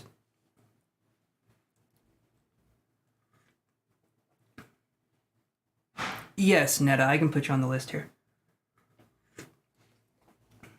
And Nina, how are you doing? Do you want to be added to the free list, or do you have a question, Nina? Because you get priority. Well, thank you. It says, nope, it says peace. Now I've got to flip the camera again, because now when I do this, it's always opposite. Up and down's the same though, but the left and the right, nope.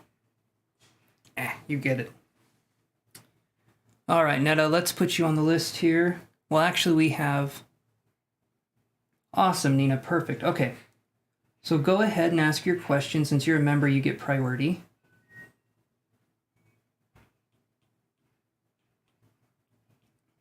And then I'm just going to be writing down the free list question, or the free list people here. So we had... All right, so we have Mercy.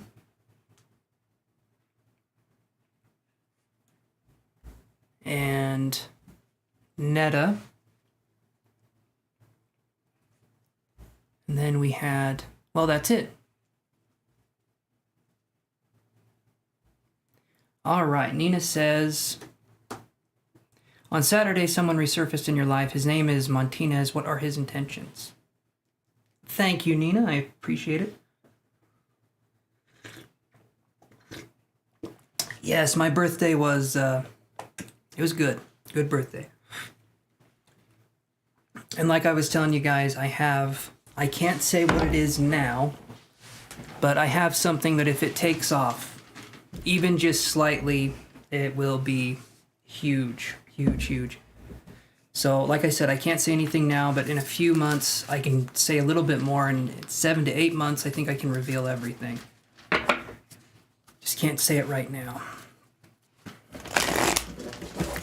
But it was an eventful time off. I've been in a lot of meetings. I've been in a lot of briefings and different things. And so it's, yeah, a lot to look forward to. I did. Yeah, I think it'll be better doing this in daylight. And that one's Yoshi back there. No, it's not a baby. However, I could see how you would think that, but I wouldn't keep that hush-hush. I wouldn't keep that hush-hush. I would, you know what I mean? There's no reason to do that. It's like, now and you guys will be wondering. No, not a baby. But yeah.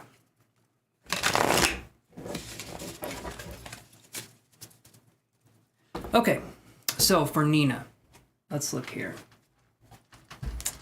They said, on Saturday, someone resurfaced in your life. His name is Martinez. What are his intentions? So what are Martinez's intentions? Well, thank you. Thank you, Nina. You wouldn't even guess that I hit my elbow really hard earlier and it hurts when I move. You wouldn't even guess that. You'd be like, damn, he looks so good. His elbow doesn't hurt or anything. But it does. That's interesting. All right, so it's the daylight. The daylight does wonders, and it's not as big of a coffee as you think, okay? So here's a coffee, right? And then here's a bottle of water, okay? And it's not that big of a coffee compared to no, I'm just kidding. It's a little bit, you know, this is 16.9 fluid ounces. This is just filled with cat pee. No, this is, I don't know, 14 ounces maybe? But it's got a nice lid that you press in. And then you can take drinks from it. Sorry, Nina, I'm getting way off track. Hold on.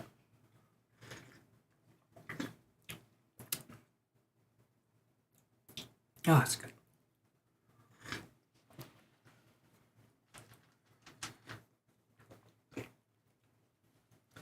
All right.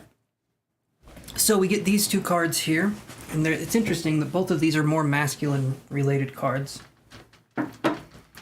Because we get... Yeah, that's an appropriate response, Nina. It's neat. I have one. You don't. I know you guys are jealous. That's how I roll. All right. So we have Seven of Pentacles in reverse, and we have Seven of Cups in reverse. Both of these are men. When it's in reverse, though, and you said they resurfaced, and I'm looking at this, what state did Martinez leave your life in when they were there? When they were in your life, right? Did they, and thank you, Cassandra, that's very sweet. I learned it from watching a lot of sitcom TV as I was growing up. I delved into a world that probably I shouldn't have been in, but by golly, I'll take something out of it.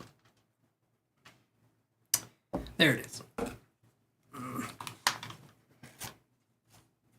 He ghosted. Ooh, alrighty. So, here's what I see. Both of these are in reverse. He ghosted you. You ghost him. Right? I don't care. I don't care what the person's reason is. If they've ghosted you once, they will do it again. Or there's a possibility. He didn't want a relationship, and so he decided, you know what? I'm just going to leave her alone and not talk with her ever again. Except when I want to, which is now. So, that's a big FU to that guy. No. No. If Martinez wants back in your life, well, I would never let him back in, because that seems to me like a disaster waiting to happen. Now they're ready for something. But he could have talked to you, Nina, before he could. Like, he could have not ghosted you, talked to you, and been mature. It just shows you where they were at. I don't want a relationship, and I also don't want to face up to the responsibility of telling you how I really feel. And so I'm just going to not say anything. He lives in a different state. Yes, but he could message you whenever he wanted, right? I mean, if he had a way to talk to you, to message you, that's the thing I'm trying to say, because we live in a day now where we have these things, these little black mirrors that we put in our pocket, and it's crazy. You can send messages to each other. Holy shit. You should tell him about that. Sorry, I'm being way too much of a smartass today. It's in me. It's in me. I can't get it out. I believe I caught the smartassery bug.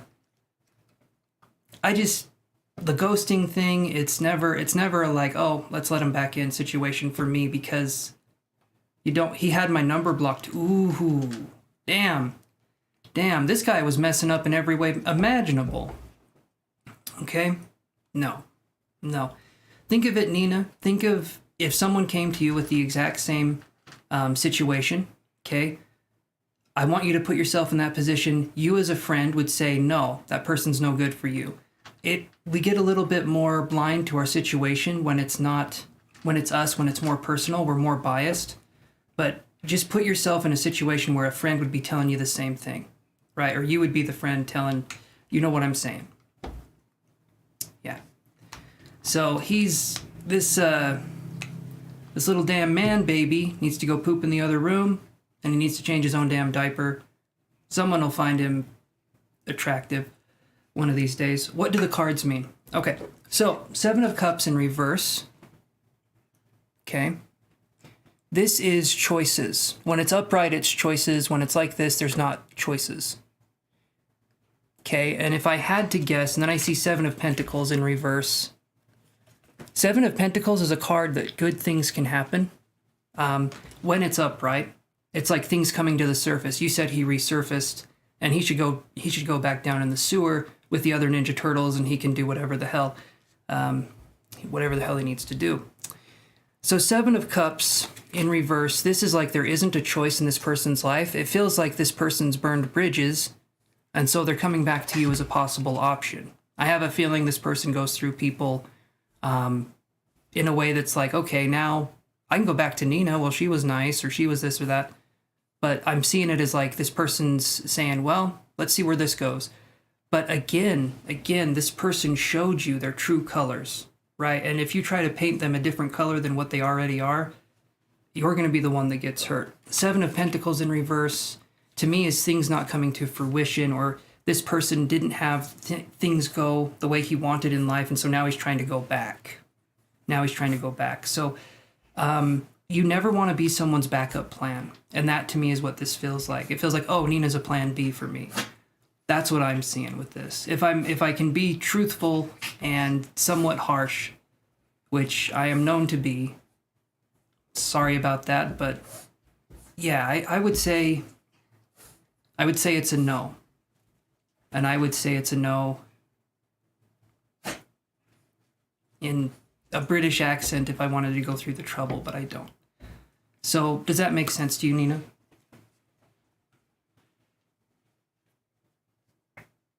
Awesome. Okay.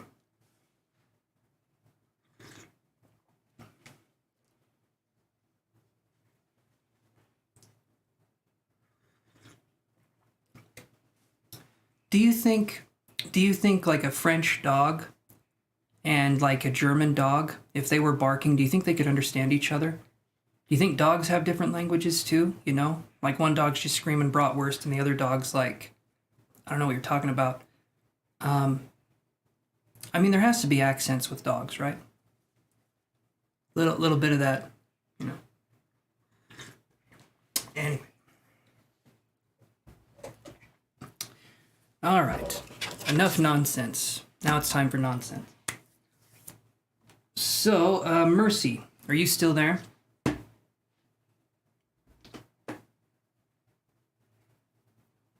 I've had people do that with me, right? The second option, the second choice.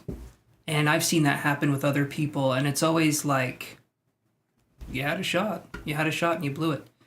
And so, yeah, that's depending on how it happened, and that's something I'm always going to ask you guys. And it sounds like I'm being snoopy, but it depends on how the relationship ended. And as soon as you guys say ghosting, no, I immediately am like, nope, it's not going to happen. Because if they can ghost you once, what's to stop them from doing it again? Nothing. Nothing's to stop them from doing it again. And even if they've changed or they've done this and that, to me, it's a one shot, you're done kind of deal. Because it sends a, you know, and maybe I'm harping on this too much, Nina, and I'm sorry if I am, but it sends a message to the universe if we entertain this connection that we're okay with this. We're okay with somebody that can come and go.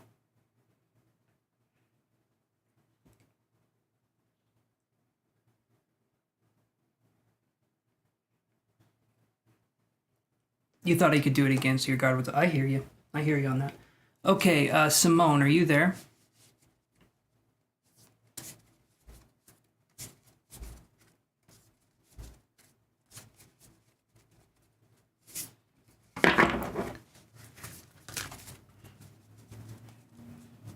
It seems like a lot of other people can speak other languages, and I can barely speak English. I can whisper.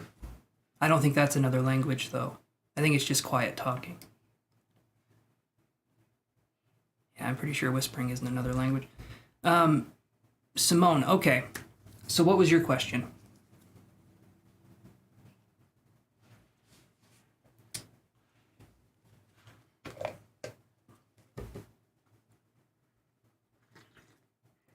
What's coming towards Simone this month? Okay. Let's do this. These cards, we're going to go back to the other cards here. These ones are known as the round boys. Okay. And if you guys refer to these as the round boys in the future, I will forget that I called them the round boys, and you will see me visibly confused. Hey there, Red Moon.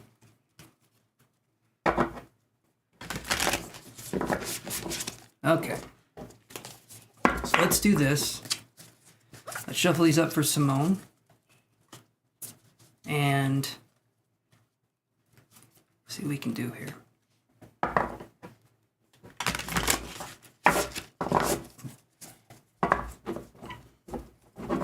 It's so weird that it's daytime, and when I get done working today, it's still going to be daytime.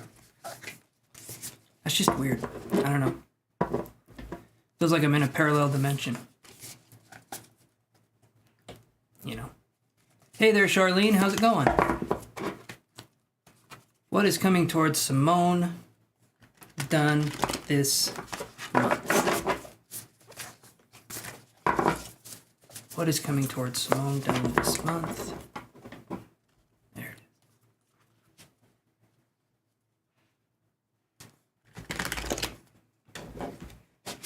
is. Coco told you I know some Spanish words. They're mostly swears.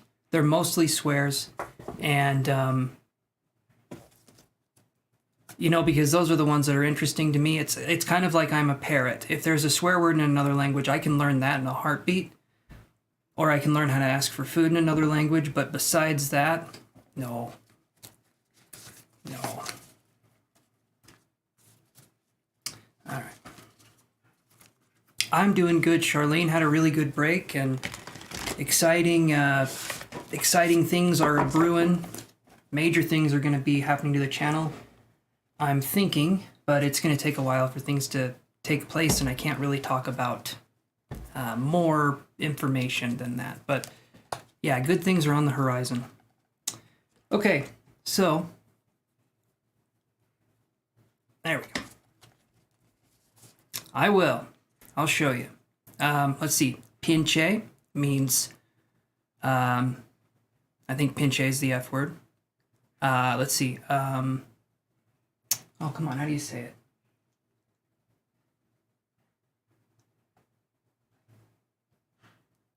I don't think asshola is Spanish for asshole, but I'm just going to say it's a possibility. Okay, I just know the F word in Spanish. And everything sounds like a swear word in German, so that I speak fluently. Because it seems like it's said with such anger. Nein, something. I don't know. Okay, so let's see what we get for Simone. What's coming towards Simone in the month of... Yes, there you go. Now I know that said pendejo, right? Because it's not said pendanjo. Pinche is like saying idiot. Okay, then I don't know. I don't know which is the F word. But at least the pinche means idiot. Pinche bendejo. Probably means pinch me, you idiot. That sounds like something I'd say in actual conversation. Okay, so we get this card here for Simone.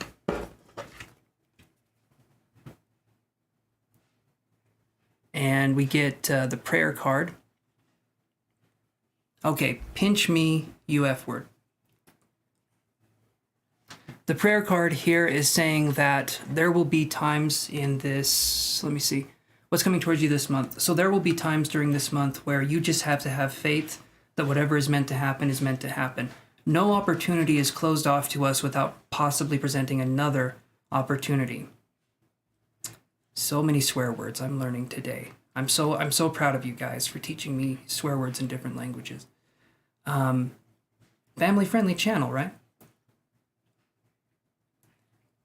Puto is the B word, but wouldn't it be puta? Because it's feminine, right?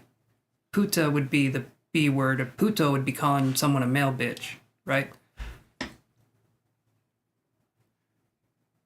Which is what I call my mailman, but, you know, anyway. So basically, Simone, you will have to trust the direction the universe is going to be guiding you in, and there's going to be parts where it's difficult, but I didn't draw this in reverse. I didn't draw this in reverse, and so it seems to me like things will be going in a better direction for you, but you have to have faith and let things come to you that are meant for you, and let go of things that are trying to get away. Don't hold on to things that no longer serve you, right? Okay, we're learning new swears. Mierda is shit. All right, so from what I understand here, we could do, let's see, we could do Pendejo, pinche, pinche, carajo, puta, puto, merida, merido, because we're talking about male shit too, and yes. And I know Tortuga means turtle. And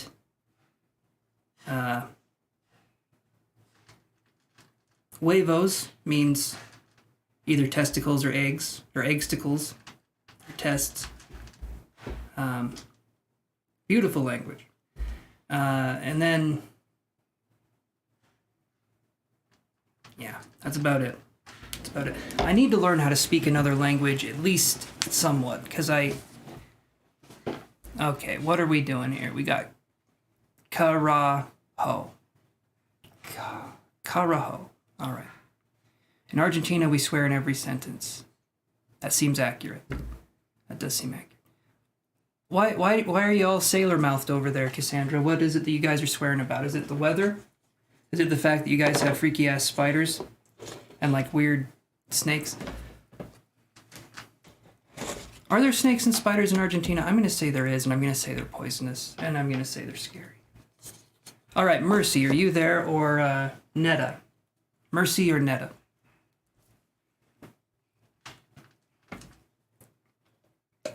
I actually swear quite a bit, too. I just can't do the swearing as much on the channel because YouTube gets weird with me, you know, popping one out for the homies. So, don't really do that too much, but I probably should.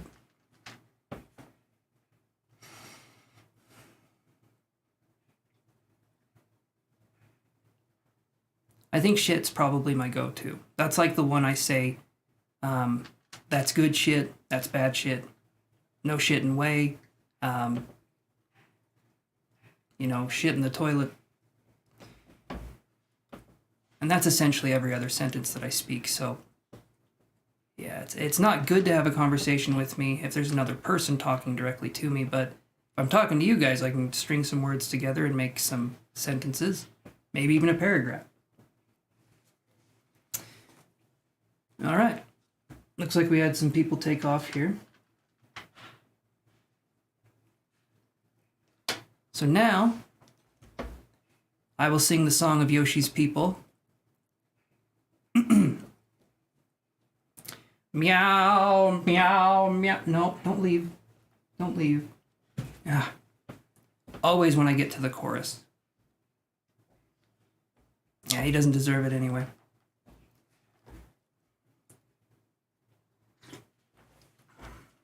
Okay. So, we don't have weird snakes, but we have a government. What's the difference? And economic crisis, and so we're always swearing for something. Yeah, I get that. I can see that. Thank you, Nina. I am trying my best over here. All right, so we did get done with the readings. So what are we thinking for possible conversation topics? We can go into the spiritual realm, or we can talk about something spiritual, or I'm going to say something spiritual. That's something we usually don't talk about. So there's lots of options. They're all the same, but there's lots of them.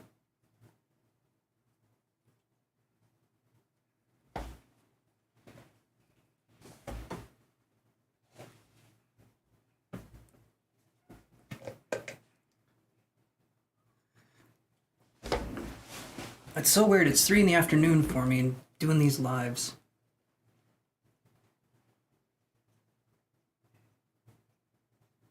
Not a bad day, though. We've been having crazy weather here. And, I mean, Google said it called for a chance of light rain. I was thinking, oh, okay. That wasn't light rain. That was ridiculous. It turned into a full-blown, I mean, it was raining, it was hailing, there was snow. It's ridiculous. It was ridiculous. I'm like, shit. If this is light rain, I don't even want to experience what the hell a hurricane would be like, because we wouldn't even be here. We'd be in a damn black hole or some shit. It's 5 where you are, Nina. So you're 2 hours ahead. Time zones have always been difficult for me. In fact, everything that's not spiritual has always been difficult. I'm not even kidding. I get the spiritual stuff. I get it. But it's the mundane, earthly things I do not get. I just don't understand it.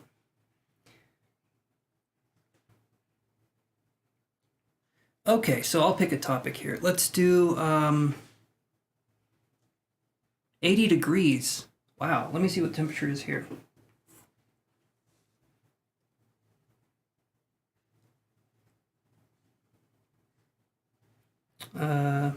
Yoshi, what are you doing, buddy? No. Yoshi, get away from there. He's eating the electric spaghetti again. That is to say that he's biting cords. Every one of my cats loves the electric spaghetti.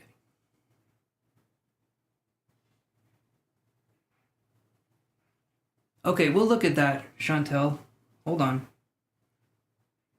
We'll either do that today or maybe tomorrow when I'm doing that. I'm going to pick a spiritual topic here. But I was going to see something first.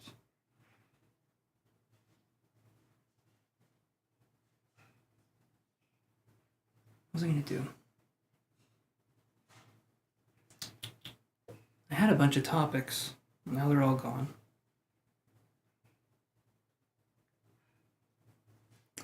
Okay. Well, let's talk about this. Let's talk about, you guys believe in the, let's see, how can I put this? Has anyone done any psychic work? Like, has anyone ever taken a course or done any psychic work or classes or anything like that?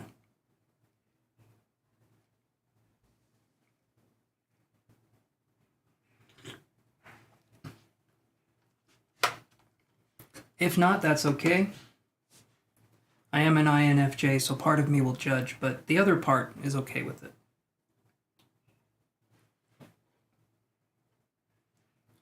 And then I might have some art to show you guys, but I'm trying to find like the ones that are really...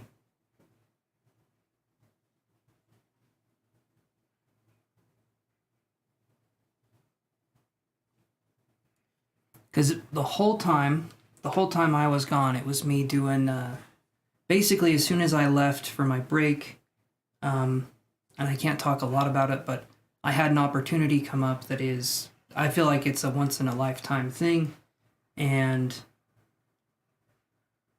never thought it would happen to me. ISTP. Okay, I'll stop. No, what is an ISTP, Nina? It sounds like an internet service provider kind of thing.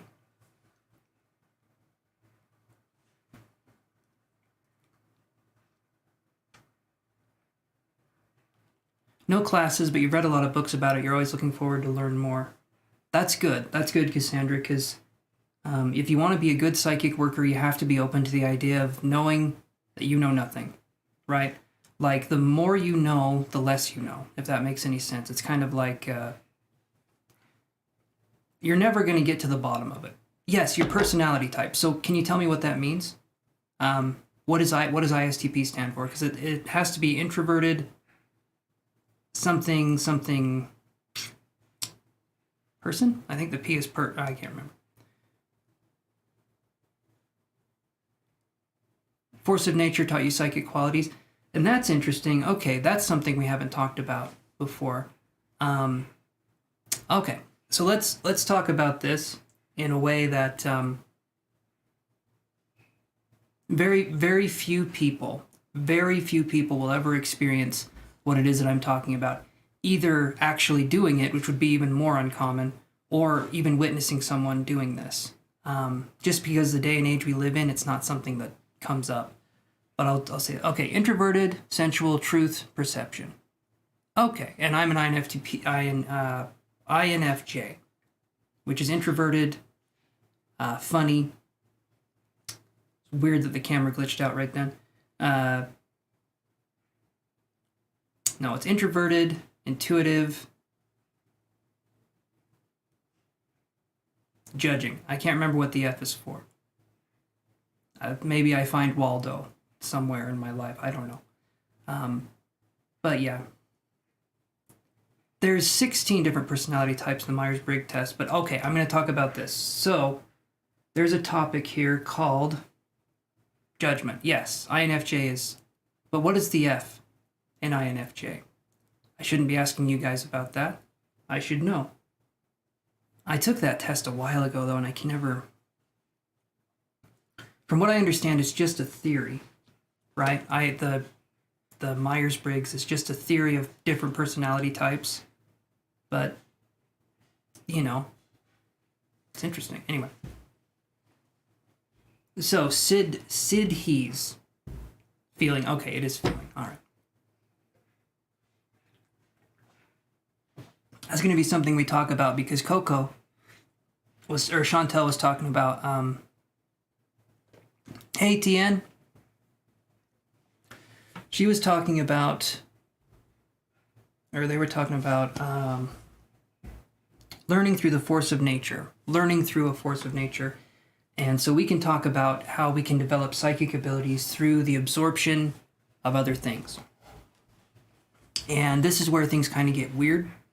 So you'll have to bear with me here. So they're called Sidhees, and it's spelled like this. This is generally known as what's called an expression of psychic perfection. So a Sidhe basically stands for psychic perfection. So here's how you spell it. Okay. I could have made it a lot bigger when I wrote it, but that's how you spell it. Siddhis. Okay. And Sidhees is interesting because, like I said, it's perfect psychic expression. And what this means is that it's as great as a psychic ability can get. And generally speaking, a guru or a person will only develop, and I say guru is in the actual sense of like someone who just meditates all the time, all day, no attachment, that kind of thing. They might achieve one of these psychic perfections. I think there's 23 of them in all. But just achieving one is insane. But what's interesting is that Buddha called the Sidhees like the great distraction, because as you become an enlightened being, supposedly, as you become an enlightened being, you will start developing these, yes, Chantel. You'll start developing these supernatural powers, and you'll be able to manipulate reality in very noticeable ways. You know, it's kind of like entering a cheat code into a video game. That kind of thing. It's like going behind the scenes, going into the debug menu. But Buddha called these the great distractions because when you get these powers, they distract you from evolving any further on your spiritual path, because these powers keep you tethered to the physical world still. And depending on what it is, right? Because some of them have had materialization. Like gurus could have, one guru, or several of them would have like rice come out of their sleeves and stuff, like a lot of rice to feed people, to do that kind of thing. But they could materialize food for people to eat. They could do all these kinds of different things. And then it goes into crazier stuff than that. It goes into flight, levitation, teleportation, changing your size at will to be bigger, to be smaller. Really interesting things. And there's even... the Sidhees are a little bit harder to argue with because of something that's very fascinating. There are giant, and I mean giant, footprints that are put into stone. I think it's in India. I can't remember where for sure. But there's these giant footprints and handprints that have appeared all over the world. And they were from Buddha's students, if I can remember correctly, that also became enlightened and were able to do these things. They could change their body size at will, and they could actually meld themselves into something and pull their hand back out. I can find an image of it and show you guys what it looks like. These are thousands of years old, and there's no way that there was any tools or anything back then that could have done this kind of stuff. But the hand is actually in the rock, like visibly in the rock, and the foot marks, some of them are massive, like they're pretty big. So they're not from just normal people, and there's no way you could step on a rock and leave a footprint that's actually like a half an inch in the stone. I mean, maybe if you were really heavy and had very tiny feet. But that's a discussion for another day. But yeah, so that's something, right? And when you go through the different phases, supposedly, I'm going to use the word supposedly because this is stuff I don't know. I don't have any firsthand experience here, obviously. So, but as you go further and further into the spiritual nature of human reality, you start entering into a space where things are no longer, I guess you start seeing beyond the Maya, right? And hey there, Queen 9. And when I say seeing beyond the Maya, I mean seeing beyond the illusion of this reality. Yes, Queen 9, I can put you on the list here. Let me do this.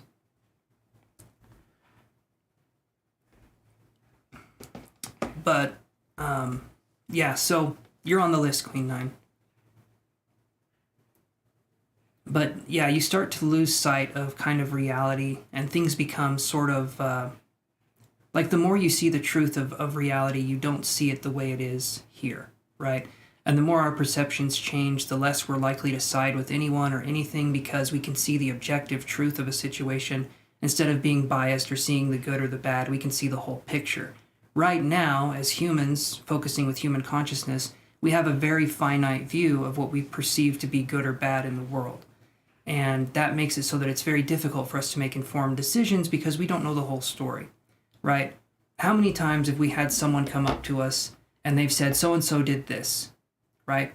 But what if the reason why so-and-so did whatever it is that they did was because another person did something to them, and then we're all of a sudden judging someone for something we don't have any right to judge them on because we don't know their story. Each person is trying to do the best they can in their own life, and the further and further you get on the spiritual path, the more you can see things through an unbiased lens. You realize that the world isn't black and white. Several shades of gray. More than 50, in fact. I know there's popular films out there that talk about 50 Shades of Grey. There's a lot more than that. 100 Shades of Grey is much more, risque if you want to go there. But anyway. But that's kind of the situation we're at. And so you enter into a place, you no longer have physical attachment to the world. And that means, this is the part that's kind of difficult to understand. That also means emotional attachment too. It's kind of like, imagine if you were in a situation where you knew the truth of the universe so much so that if someone very close to you has passed away, it's a sad event, but you'll see them again, and so there's not even crying. There's like this feeling of missing the person in a way, but also understanding that they're still around you in a very, very real way. And it's just an interesting thing to kind of go into because they talk about non-attachment. The Buddhists talk about non-attachment, and that does mean emotional non-attachment. And what that means essentially is that everything on this earth, whether we like it or not, every single thing on this earth is borrowed. Everything is borrowed. We own nothing. We're chasing the illusion of owning something, but we really don't, right? And the only thing we can take with us, in my opinion, is love and experience. That's it. I feel like we can take experiences with us. I feel like we can take love with us. But when we're gone, I'm not going to be able to be buried in my Cadillac, right? That's just not going to happen, right? They're not going to buckle me in and just, drive me into a river. I'm already gone, so, they can do whatever. But that's what I'm trying to say, is that every single thing is borrowed. And the quote that I love more than anything else, and I've said it a few times, I don't know who said this first, but it's the quote, "We're all just walking each other home." And to me, that's what life is. We're all just walking each other home. And we're just experiencing it in different ways, right? I feel close to nymphs, art, nature, energy. I get very delicate and aware, and they watch human species, including find amusement laughing because say there's tests in this life on Earth. Yeah. And they would also see things from a perspective that's more like they know what's going on and humans are scrambling and too busy having wars with each other to understand that there's more than enough to go around of whatever it is that we need. But yeah. Does anyone have any thoughts or opinions or questions with that? Or even if you disagree, I'm open to debating.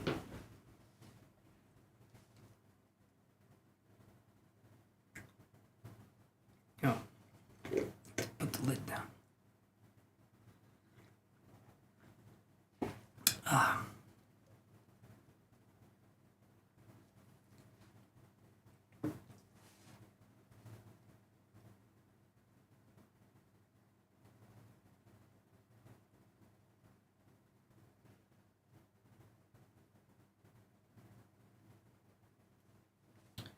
Okay, give me a second here.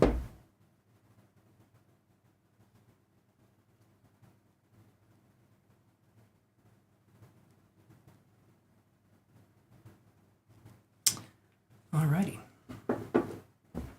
So, Queen 9, what was your question if you're still here? Sorry it took me a minute there, but I wanted to talk about that.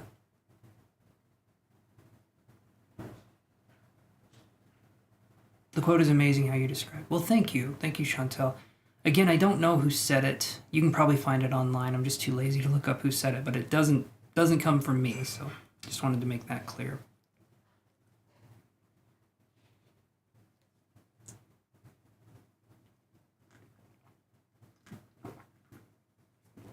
Oh, man. Okay. Well, all right then.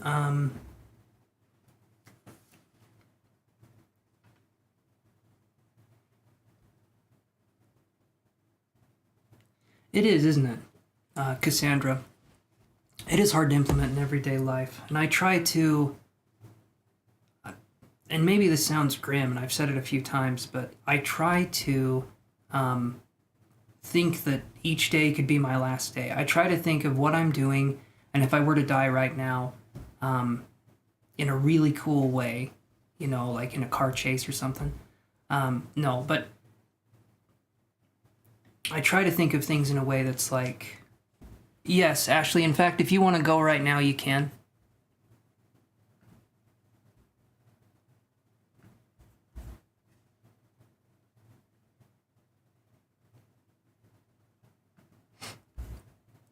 Because you were here a little while ago, so.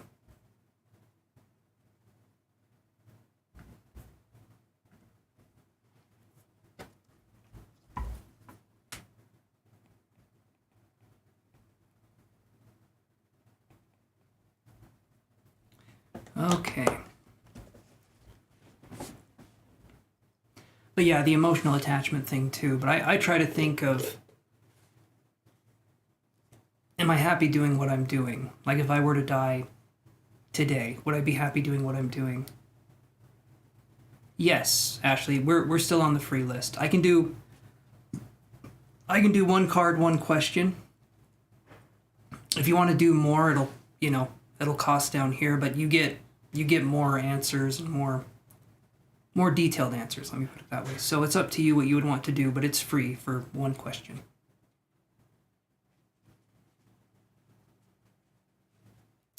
Okay, when will you get pregnant with your boyfriend? Right here. I don't know if you can read that, Ashley, but it says one question with time frame. So if you want to do one question with a time frame, that would be $7. It's up to you if you want to do that, or you can ask a different question that's more kind of yes or no. Okay. If you want to do more of a yes or no, we could do that.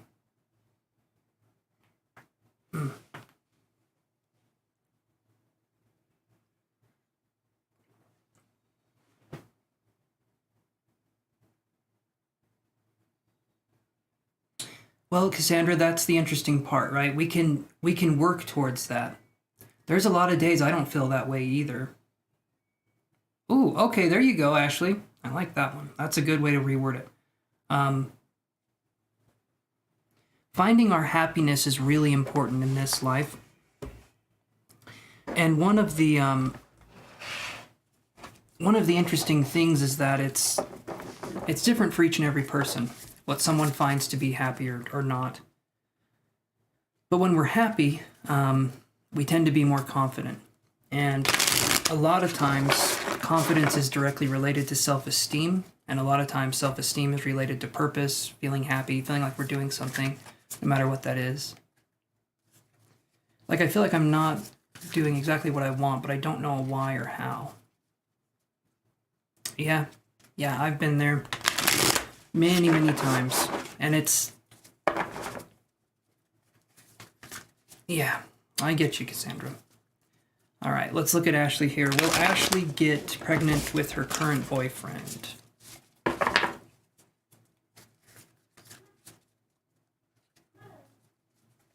Yes, Chantel, absolutely. Self-love is the best love. No matter what in our life, we'll always be there for us. Other people can be fickle, they can come and go, but we can be there for us. Becoming your own best friend is kind of essential.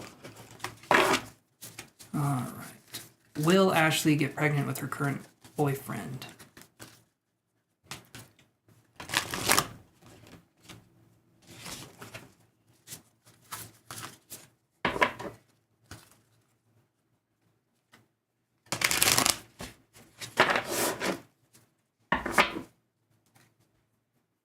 Okay.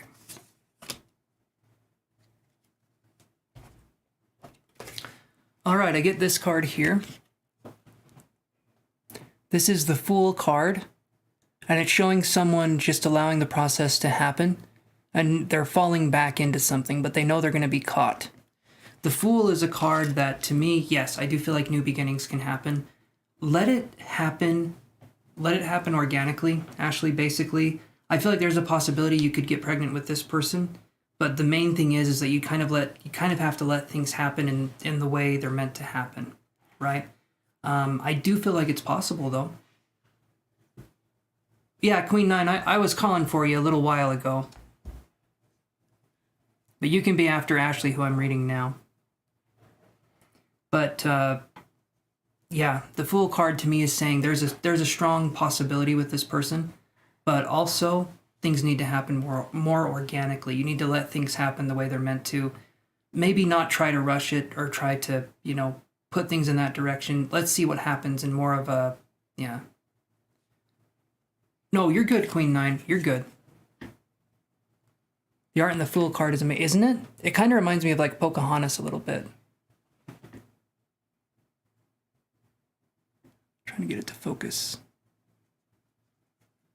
It's pretty regardless. This is the one that Jean was talking about, Cassandra. The Light Seers Tarot. Where's the... There it is. This one. Jean's got some good taste, because that's... These cards are awesome. May the 4th be with you. Yes. Yes.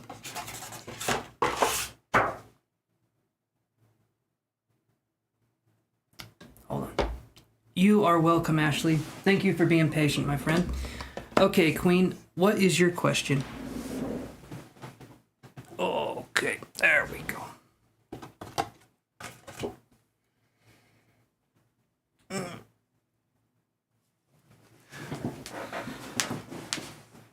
May 4th is arriving. It is.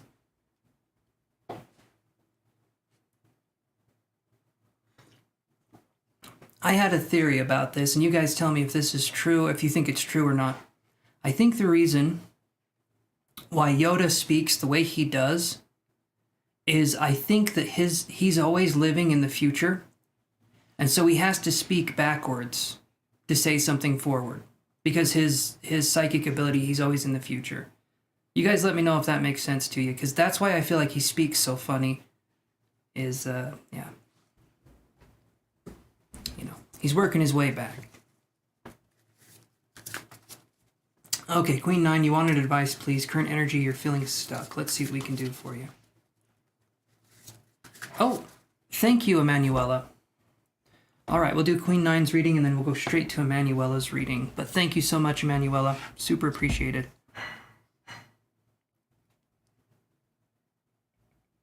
You'll be right up here in a second.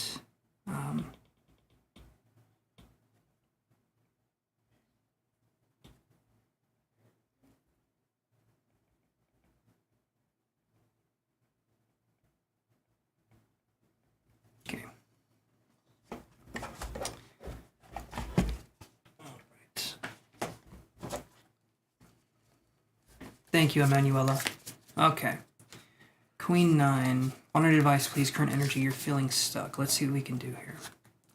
What advice cards can we give Queen 9 on feeling stuck? What can we do here?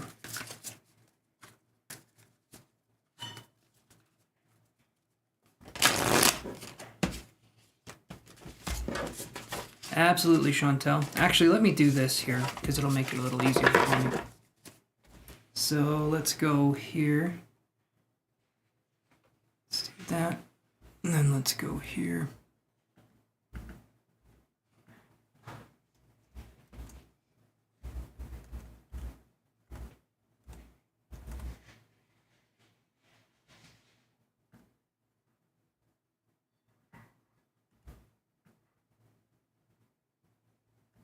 That'll be to help you find this reading in the future, Emanuela, when we get to you. I'm not doing your reading yet, but I'll put that up when it's your turn so that you know where to look in the video.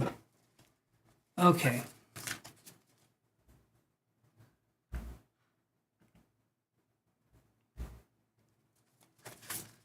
What advice can we offer Queen 9 for feeling stuck with the current energy?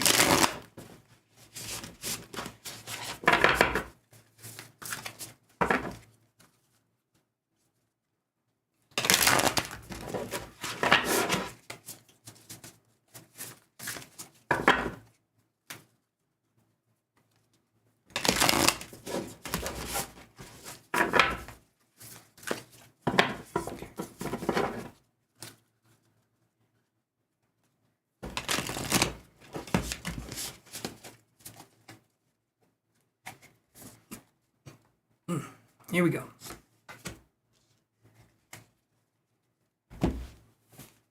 Okay, so this is the card we get for you. This is the 5 of Pentacles, Queen 9. And you'll notice there's a key right here, and then there's a keyhole. This person is acting like they don't have anything that they can do or anywhere that they can go. But a lot of times, the solution to a problem that we're having sometimes is to realize that maybe the thing that we're doing isn't meant for us to do, as painful as that could be. It could be a relationship, it could be a job situation. A lot of times, the universe is guiding us towards not doing something just as much as it's guiding us towards doing something. When I look at the 5 of Pentacles here, okay, and the 5 of Pentacles is usually represented in my cards that I have. It's like represented as a church or a stained glass window with kind of this stony background and the stuff like that. And so that's what I'm seeing here. It's kind of like we're in a situation where things can definitely be better for us, but we need to let go of what's not serving us. And part of it feels like you're holding yourself in servitude in a way that's like other people get to come in and do what they need to do, but when it comes to your own sense of self-expression, there could be a feeling of being so muted that now, when it comes to you expressing yourself, it could be very difficult. And it doesn't mean you shouldn't be doing that. In fact, the harder it would be to possibly express ourselves, the more work we need to do. And it feels like right now, you need to take that and you need to run with it. Find out who you are even more so and focus on that. That's kind of what I'm seeing here. So it's a good message. It's a good message here, but there's work that needs to be done. There is work that needs to be done. And I'm feeling like, I heard the word honey. So I'm feeling like I'm stuck in honey and I'm trying to move. You know, and the thing about that is that sometimes honey, it's very nutritious. We can view it as like we're stuck in it, or we could view it as a learning experience for ourselves to get stronger and become better because of it. I understand it's a sticky situation, but a lot of times we're shown the things that we need to do in kind of the opposite way. And what I mean by that is humans learn through contradictory means. Humans learn white from black, left from right, up from down, hot from cold. And so they learn one behavior from the opposite of another. And in my opinion, that's where you're at now, is that you need to learn something from this experience so that you can do better in the future and not have the same experience happen again. It's a way of learning lessons. Yes, also tasty. Absolutely. Absolutely. Who doesn't love bug bomb? I mean, I'm just throwing it out there. Yeah. So hopefully, Queen 9, that helps to answer that question.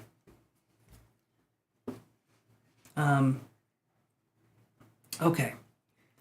I'm going to move on to Emanuela here. Let's see.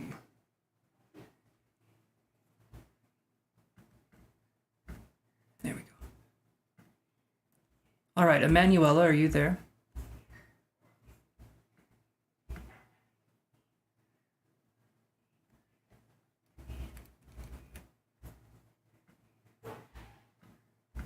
There we go. Okay, perfect.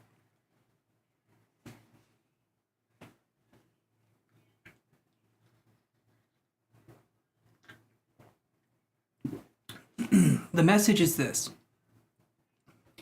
If there's any area in your life, Queen 9, that seems productive, but it also seems very difficult and like it would make you feel very, very uncomfortable, that might be the way you need to go. A lot of times, the more uncomfortable we are as people, the more we're doing the things that we need to do. So, yeah, and need to let go of, exactly, you need to let go of what is no longer serving you. A lot of times, people, situations, events can make us stuck. Because when we're with these people, situations, or events, we're focusing on solving the problem a certain way, but it's usually in a way that provides help to the thing that we're in already. So when we get rid of the things that no longer serve us, we can see it in a different way. Because a lot of times it'll be like, oh, I can't get rid of that person in my life, or oh, I can't stop doing that. What would people think? And it's like, don't give a shit, right? Do what makes you happy. And over time, you'll find more and more what makes you happy. Okay, so, Emanuela, why doesn't Dio talk to you? Let's look at this here. Thanks again for the donation, Emanuela, and let's see what we can come up with. Why doesn't Dio talk to Emanuela?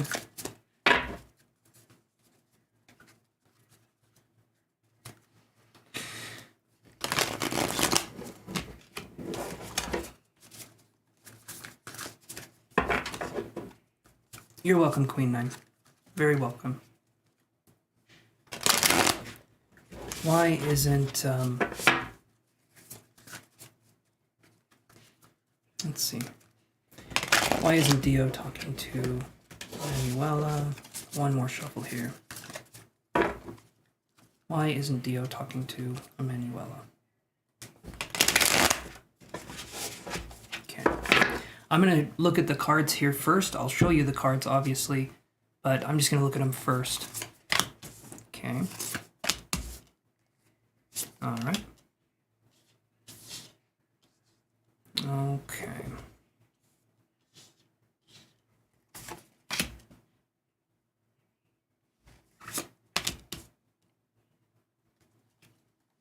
Okay, here's what I'm seeing here.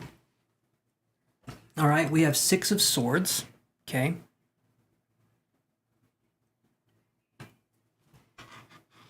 Then we have Knight of Wands.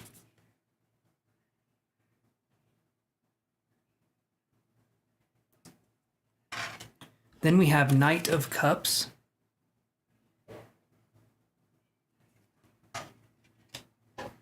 Nine of Swords in reverse.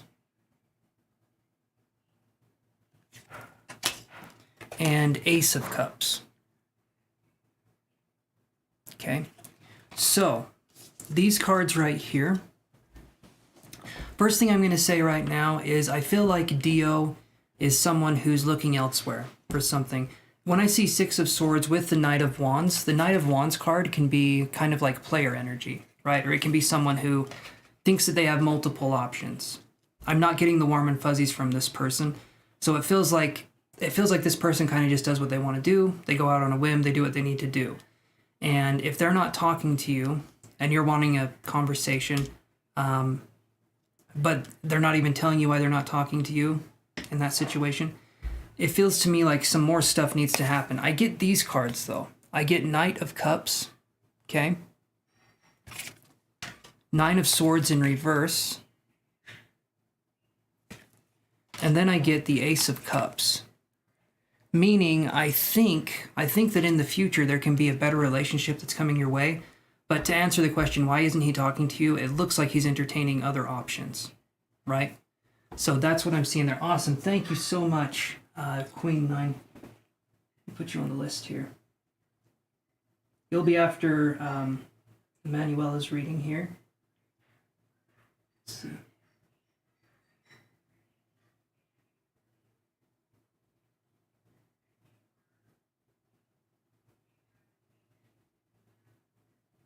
Hold on one second, guys.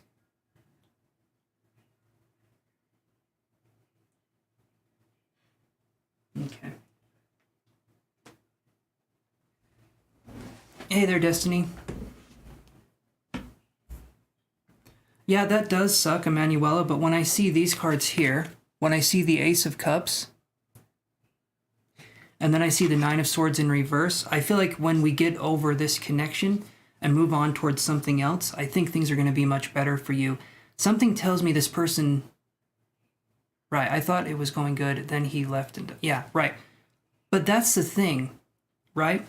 If this person's left you in a place where you thought things were going well and then they just up and leave and they're not, not telling you what's going on, that's not fair to you. And honestly speaking, I would say these people need to get out of your life forever regardless, because if they've left once or if they've left you wondering and you don't know where things are going, that's not fair to you. The Ace of Cups is here. I feel like if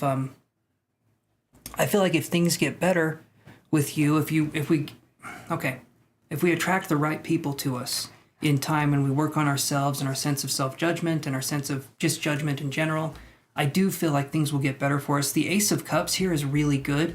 The Nine of Swords in reverse, though, is that whatever's happening, we need to let happen. Sometimes there's painful experiences, but the pain is there to tell you that it's real. It's not there to hurt you, but it's there to help you to understand the lesson. A lot of times people learn more through suffering than they do from other means. And that doesn't sound fun. It doesn't, but suffering has a sense of enlightenment in it, because the more we suffer, the more we learn what we like and what we don't, what we will stand and what we won't, right? And so that's going to be something you can use moving forward. It sucks it happened, but it's his loss. He owes you money, though. That's another situation. That sucks. I'm sorry that's the situation with... that could be even another reason why they're not contacting you. If he owes you money... Yeah, I'm sorry that happened. Hopefully you get the money back, but... Yeah. You texted him for it, he read it and nothing. Okay, so from what I understand, he's a coward. He's, what would you call it? He's a coward, he's someone who doesn't pay back his debts. So you don't want this person in your life anyway. I would say don't expect to get the money back. I hope you do, though. I want you to get the money back. But I would honestly say good riddance to this person, right? And I'm not getting good vibes from that. You don't just ghost, and you pay back the money that you owe. So, yeah. Does that help answer your question, Emanuela? And yeah, Destiny, I can put you on the free list here. Hold on.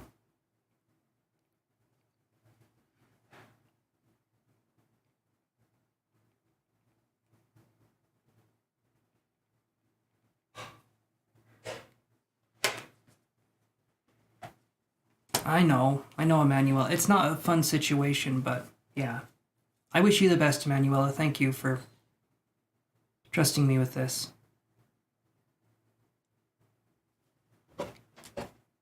Does. Okay, perfect. Oh, awesome. Thank you, J Moon. Okay, let's do this here. So, J Moon, you'll be after Queen 9, who I'm going to read right now. Let's see.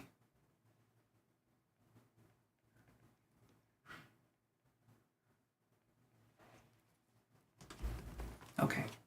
So, J9, what questions are we wondering about here? Or Queen 9. I combined both your names. You're J9 now, so that works. Let me change this here.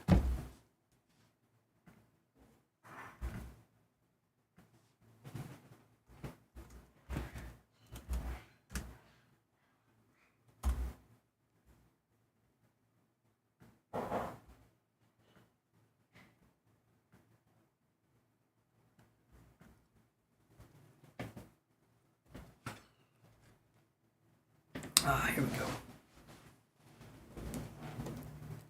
Hey, Manal Nima.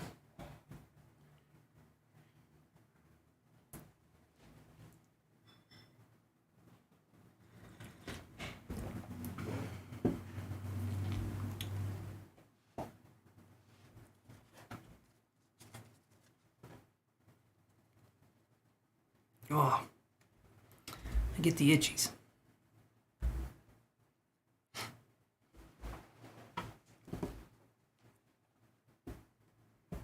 Hopefully it's good weather where you guys are at.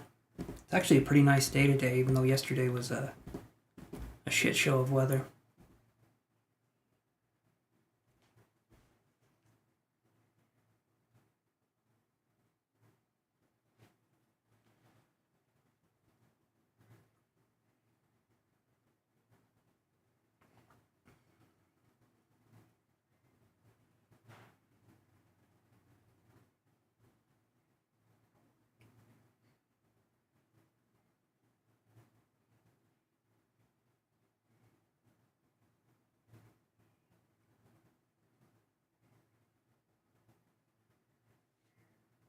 Okay, you're probably typing your questions out now, Queen 9. I'll be right back.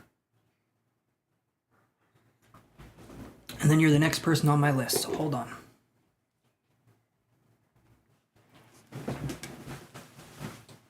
Coming right back.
Alright guys, I'm back. Hold on a second. Let's do this. There we go. Okay. My first question, I wanted to know if I'm going to do a session with my teacher. I got sick a month ago and never got back to her. Kind of nervous to message her so late. Alright, alright. Well, they wouldn't be a very good teacher if they got mad at you, would they? Let's see. So Queen 9 wants to know if they're going to do a session with their teacher. I got sick a month ago and never got back to her. Hey there, Zick. How you doing?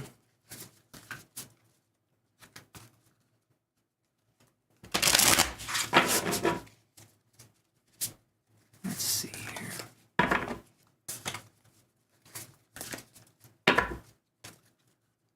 Ugh.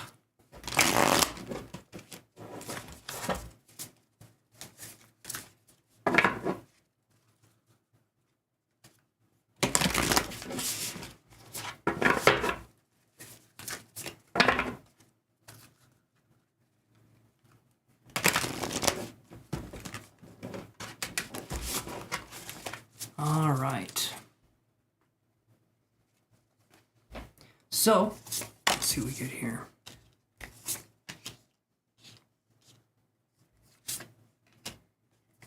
And I will show you the cards here, just laying them out for me first. And we can go from there.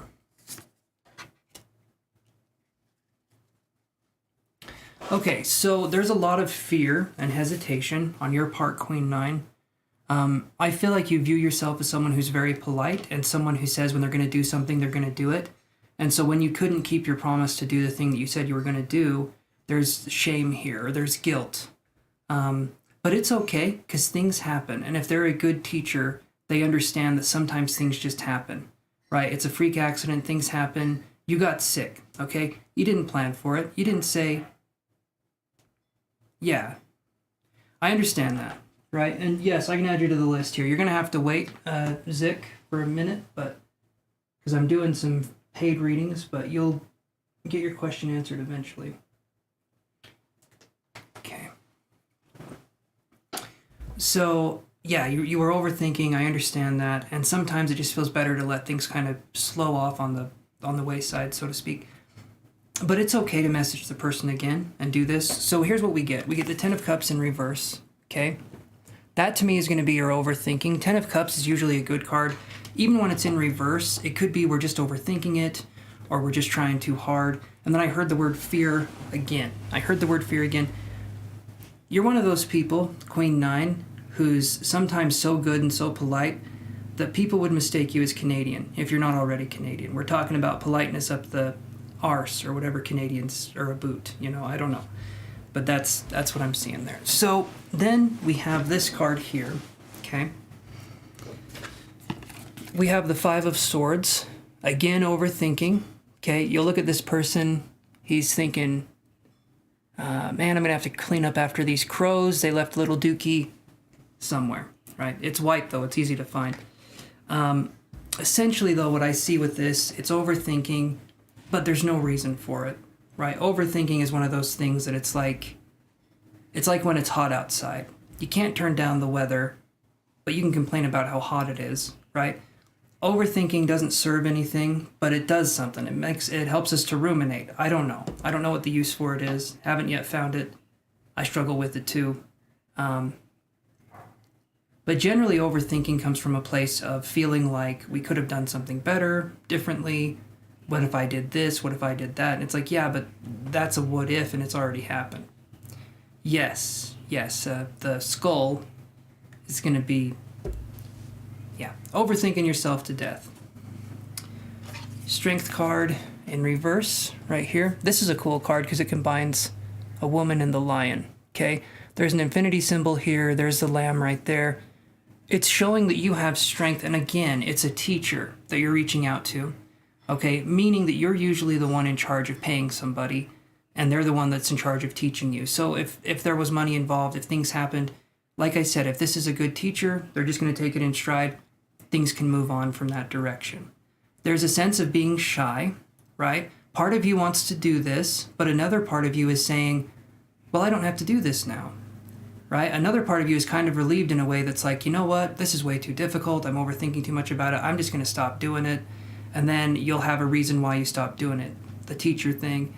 But don't let that stop you. Don't let that stop you. Keep moving forward, Queen 9, because that's going to be what helps you in this situation.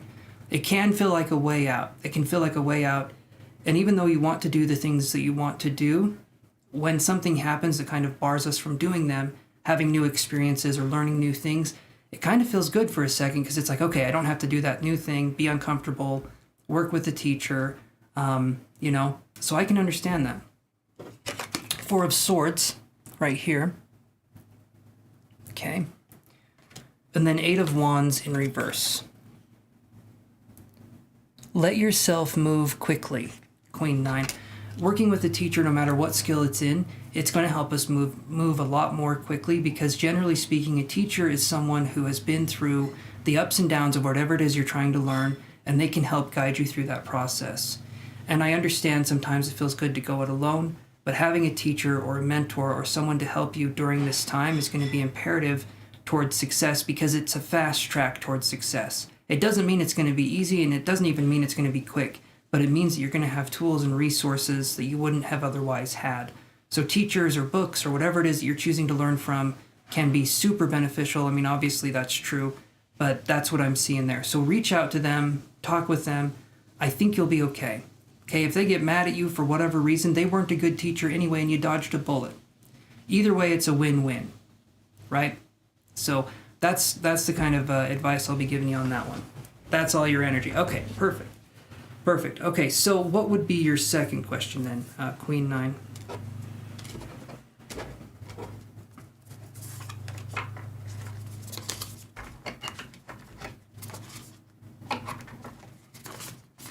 Hey, it's okay. Do I think she'll reply? Yes, I do. We can draw one more card to see, but I'm pretty sure she's going to reply.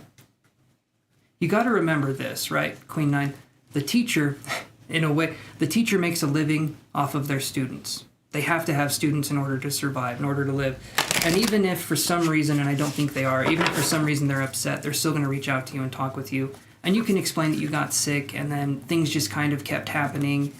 And just be honest and upfront and work things through that way. Don't feel like you have to skirt around the issue.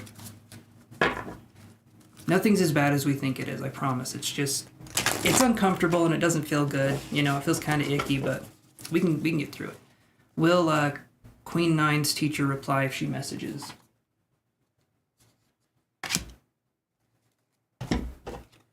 Queen of Pentacles. So yes, I do think she'll reply. Yeah, that's a good card. That's honestly a really good card. So I would say, yeah, they're going to reply. So, what is your second question? I really needed her help, but I got sick and self-sabotaged, to be honest. Yes. Yes, I figured when I was reading the cards that that's what happened.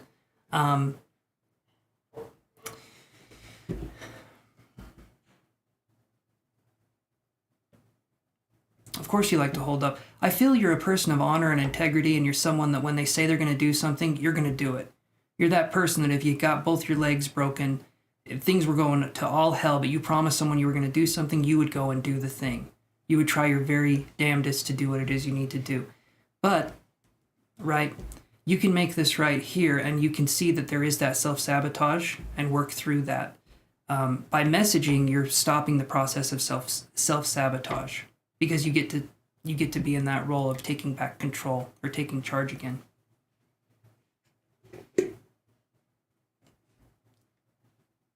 And you're welcome, Queen 9.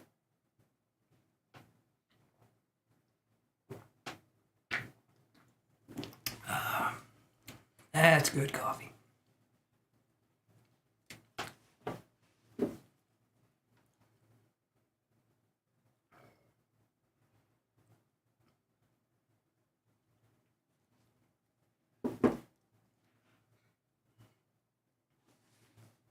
Ah.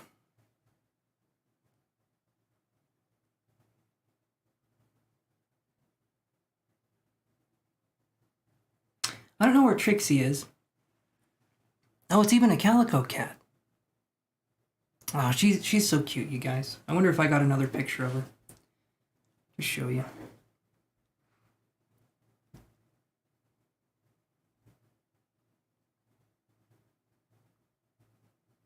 No, just the same ones as before.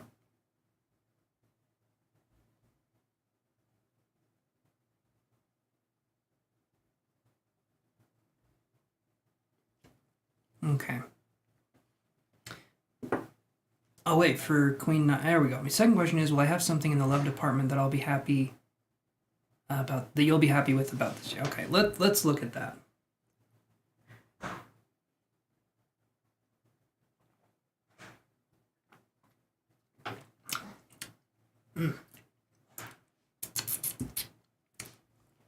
Coffee gets everywhere if you drink it too quick. Right now I'm healing from something, but curious for later in the year. All right, let's look here. Queen 9 is curious about the love department. That sounds like you're going to a store. The love department is just where you meet that special someone. All right, let's do it here. Do you have something in the love department that you'll be happy with that you will be... Yeah, okay.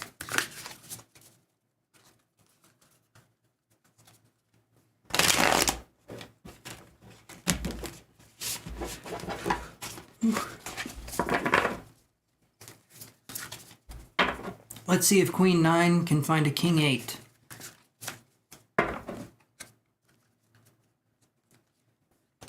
Hey there, Jason. How's it going?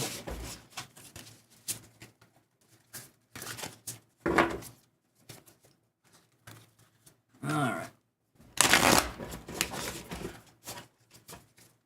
Here we go.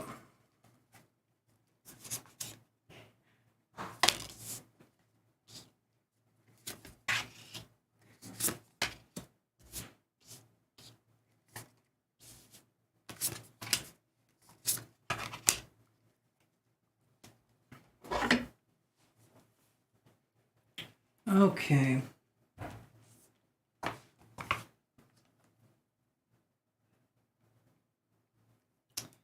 Here's what I've got for the love department. Okay.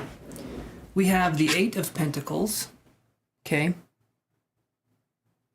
Doing good, Jason. Doing good. 8 of Pentacles right here. This is a really good card when I see this. It's kind of like a card of studying or of having things happen. So you say you're healing now. There could possibly be something maybe towards the end of the year, the beginning of next year, possibly a Virgo individual, possibly Virgo or Sagittarius. Then we get this card, 4 of Cups. That's like a resting card, allowing yourself to rest, allowing yourself to feel whatever it is you need to feel. Queen of Swords could be, to me, well, I'll explain that. Queen of Swords. Then we have the 6 of Wands. Okay, that's a celebration card. That's a really good card to have. And then we have the 5 of Pentacles in reverse. So there's a lot of healing that needs to be done. I'm looking at this. So we have 3 cards for your goal that you're wanting, and then we have 2 cards that are kind of obstacles towards it. Not negative, right? They're not negative. It's kind of like when you're running and you're... Okay, maybe Jason can help me out here with this one, but it's like when you're running and you're jumping over those things that you're supposed to jump over. There's an event for it, right? Those may seem like they're obstacles, the things that you have to jump over, but without those things to jump over, there wouldn't be the event that you're doing. So they seem like they're obstacles, but they're actually there to help you. They're there to guide you into a direction. Brooding over what didn't work out, yes, absolutely. I view it as resting as well, but brooding makes sense too. So 8 of Pentacles is working on yourself, working through things better. 4 of Cups is brooding, resting, taking an emotional break, is what I would say. Queen of Swords in reverse, this is you, okay? Hurdles, okay. That's it. Thank you, Jason. I forgot the word hurdles.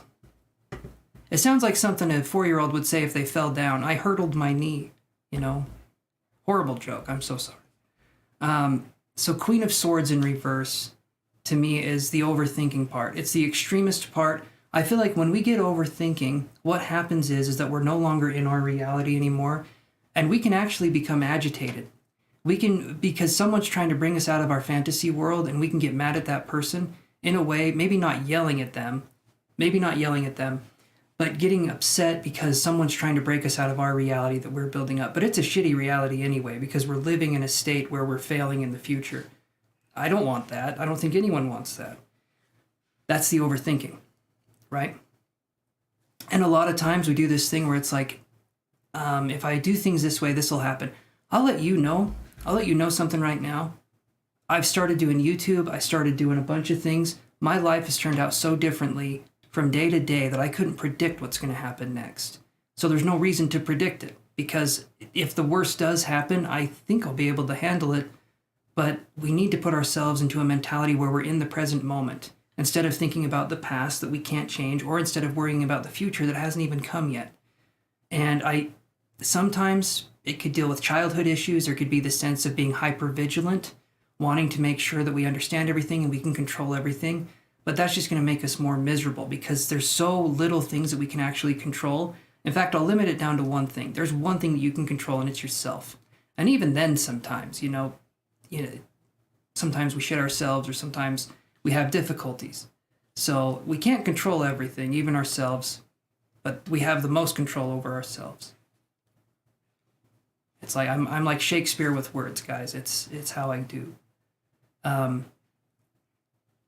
Six of Wands is a celebration. Five of Pentacles in reverse is going to be you still taking the time to recover. So yes, I do feel like by the end of the year, there could possibly be a connection. Maybe in January, there could be a Virgo individual or a Sagittarius individual. If it is a Sagittarius, I'm so sorry about that. But no, I'm just kidding. But that's what I'm seeing there for you, Queen. And so let yourself be in whatever state you're in. Express yourself however you need to. But reflecting on the past and wishing it turned out differently would change who you are now. And who you are now is who you're meant to experience. It's what you're meant to experience. You're not doing it wrong. You're not living life in a wrong way. You're living it the way you're meant to live it. And the universe is experiencing that through you. And so that's an experience, right? Everything is an experience at the end of the day. So does that make sense, Queen 9?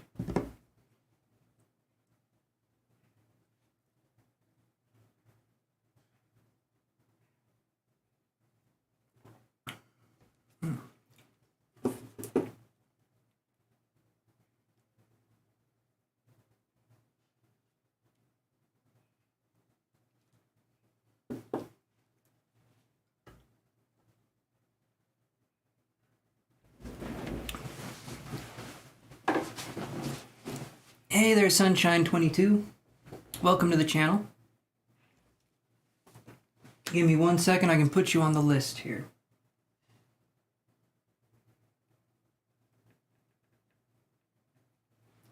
All right. You're very welcome, Queen 9. Thank you for the donation. Super appreciated. And now we're going to go to J Moon. Are you still there, J Moon? So after I do J Moon's reading, then I'm going to go to the free list and get everyone on there.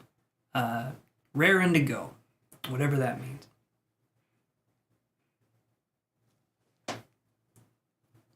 You're welcome, Sunshine. Welcome to the channel again, and yeah, just wait a minute until we get to your turn, which won't be too long. The free list isn't that long, and I just have one more paid reading to do here for $5, so. All right, J Moon, hopefully you're still there.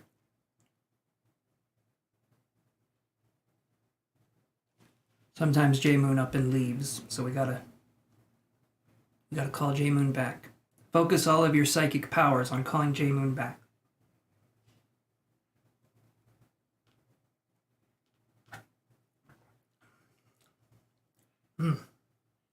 So good. 3 espresso shots. That's the good stuff. Okay, here's what we're going to do, since they're kind of MIA for a second. Here's what we'll do. So I'm going to go to the free list until J Moon comes back, and we'll do it that way. All right, Destiny Herrera, are you there?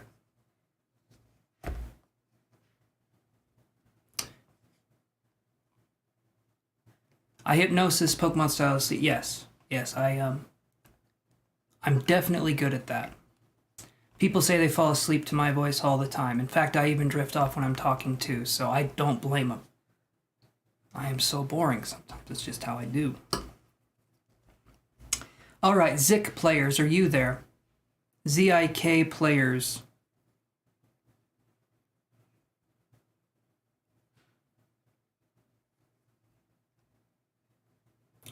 Muse my favorite. Yes, J Moon, it is your turn. I was calling your name. I was going to the free list, but I was calling your name, so that's what... Let me do it here. Yeah, I went to the free list because you weren't answering, so...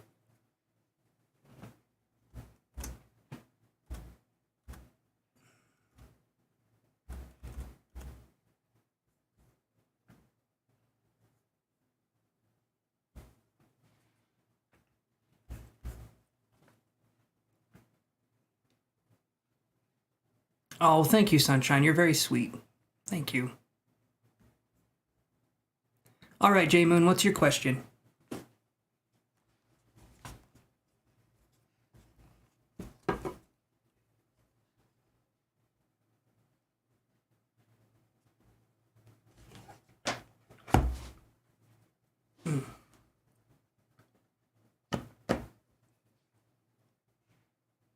And White Spirit, I know you're not going to be able to talk yet, but thank you so much for being a public subscriber. Super appreciated, my friend, and I will see you in the chat in just a minute.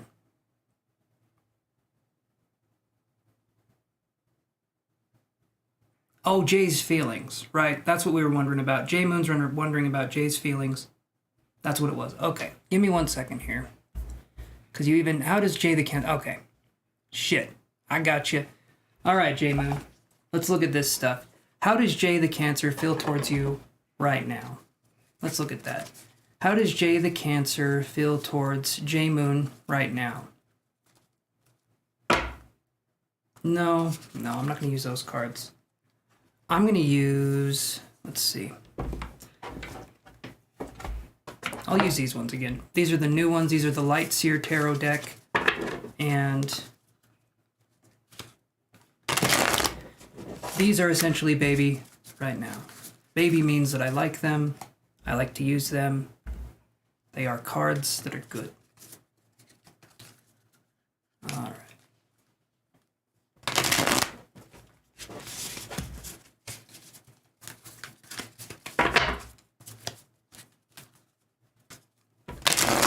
Oh, there we go.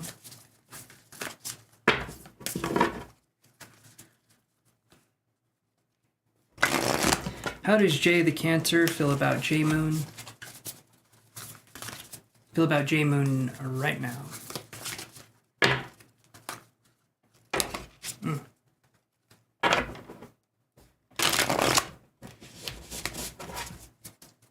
Light Seer is the only deck you use, Jano? Awesome. Awesome. It's a good deck. It really is. All right. How do they feel towards you?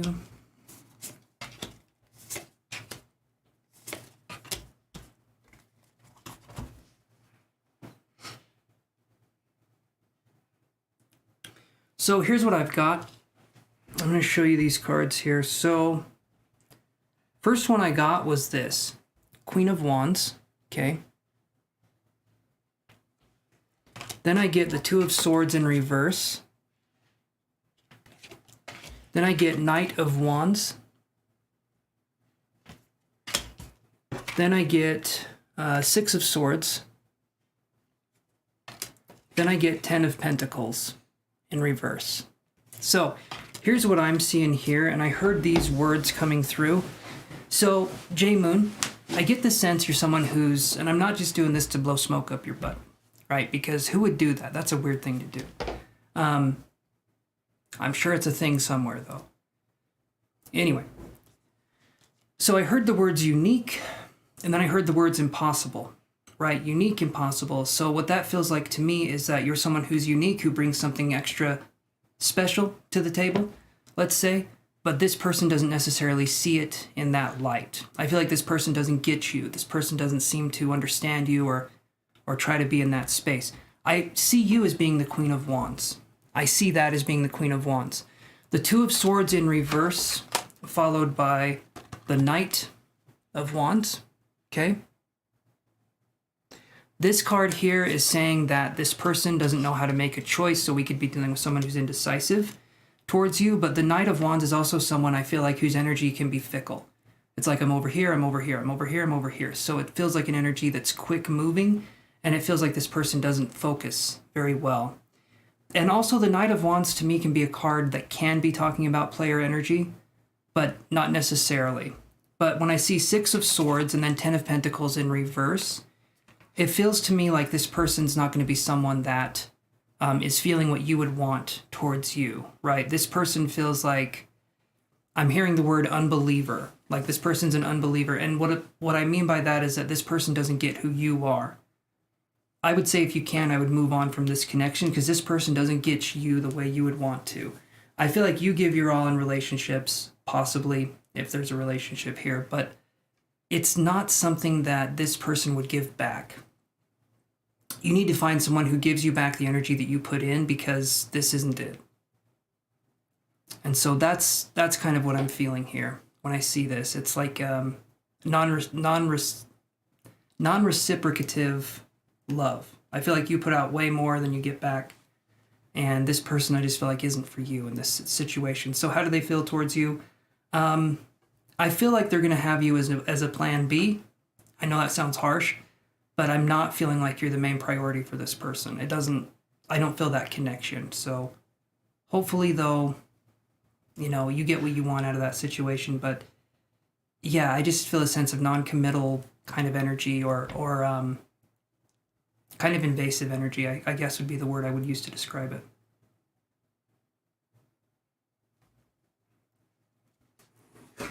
Does that... You're welcome, J-Moon. You're very welcome. Okay. I'm going to go back to the free list here. And let's see what we can find. Okay. So... all right, Jano, or Jason, what's your question? Oh, let me do this. There we go.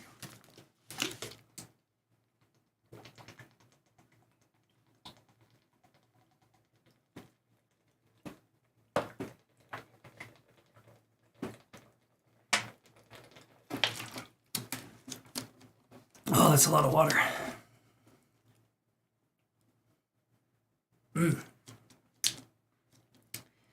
You need it to live, though, guys. Make sure to stay hydrated. Or don't stay unhydrated. For those of you who are opposite people. I don't understand you, but here we are. Go for it, Jason. What's up?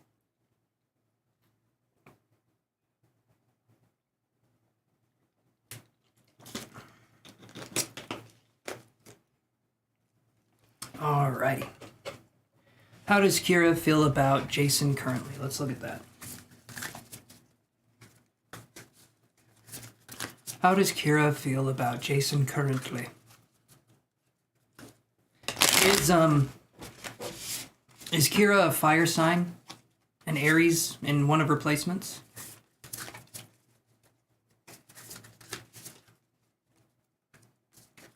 If not, that's okay. I was just getting fire energy and I was wondering why.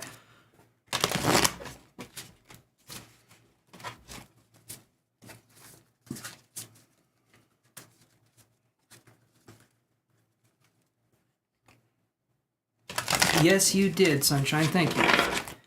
I appreciate the help. I think the bluebird is what brought him back. There's an emoji for everything.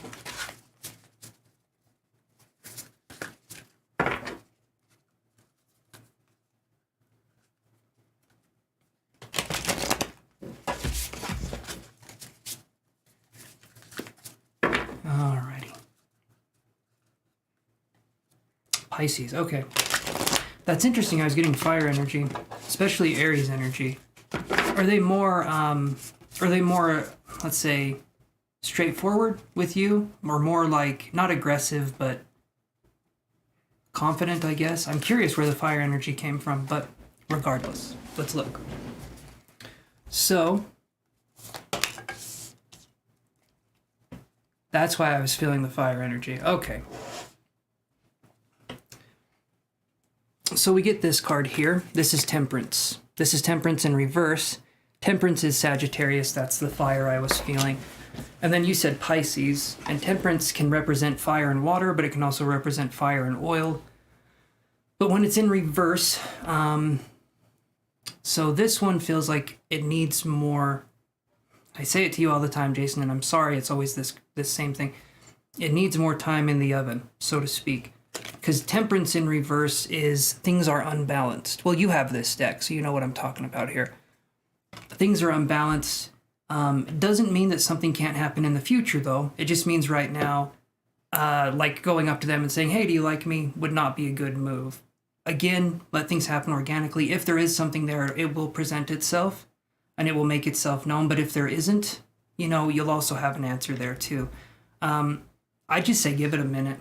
Give it some more time, and in the meantime, use it as an opportunity to learn more about the person, and focus on them, focus on trying to understand them. And if you see them reciprocating that, and they're trying to do that with you as well, then you'll know there's something mutual. But that's what I'm seeing there. So, yeah, that would be That would be what I'm getting there for you. So I'd say, I wouldn't say no, but I wouldn't say yes either. It feels like to me the way this relationship is going is it feels kind of lukewarm at the moment, but that's better than luke cold, you know? So there's something there, I suppose. Okay, anyway. Hopefully that helps to answer that question, Jason.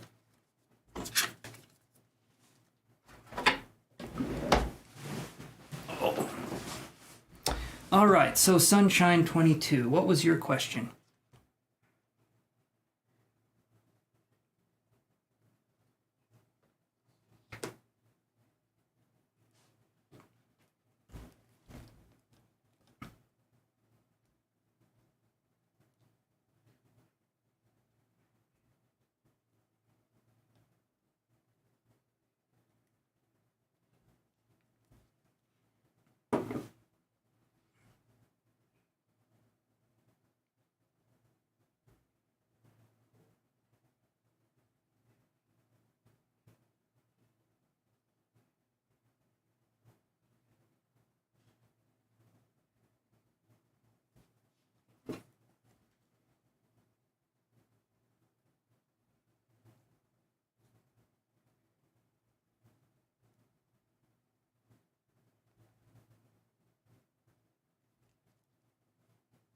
Okay. So, Sunshine 22, what do I need to know about my friendship with Toby? I'm trying to be vulnerable and let her see the real me. Okay, that's good. Vulnerability is perfect. So, let me look here. What do you need to know about your friendship with Toby?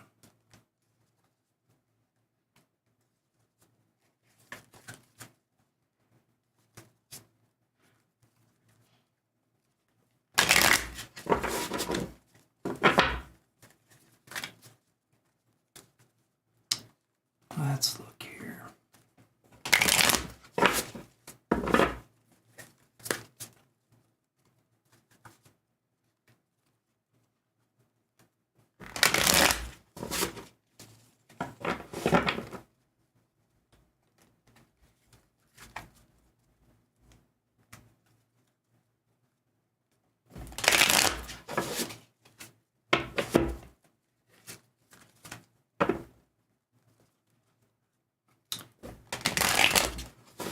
All right, what does Sunshine need to know about their friendship with Toby?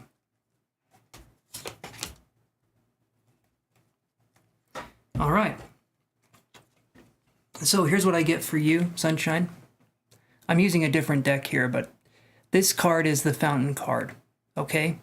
This is a very powerful card. It's a very strong card. And the way I would talk about this is you need to just let things be.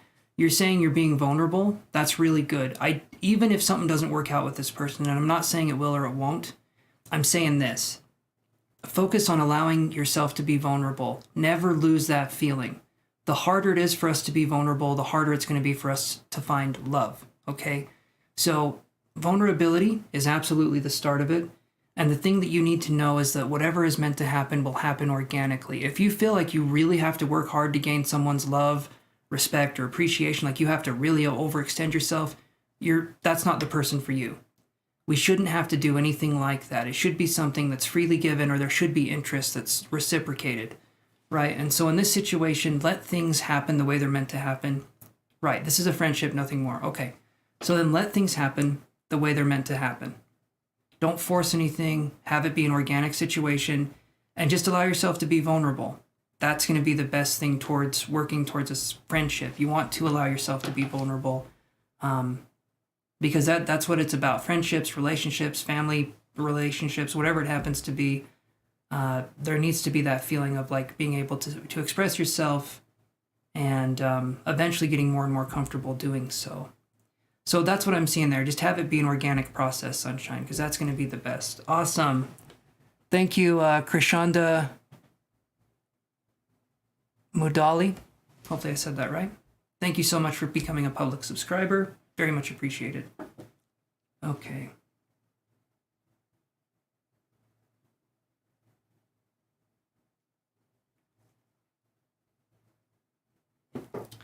You think you overly try because you are lonely. You don't think she understands you. Well, okay, so then we need to come at it from this place. The more that you try, right, that will lead to more loneliness because you're trying so hard to hold on to something. You need to let things flow in and out of your life as they're meant to.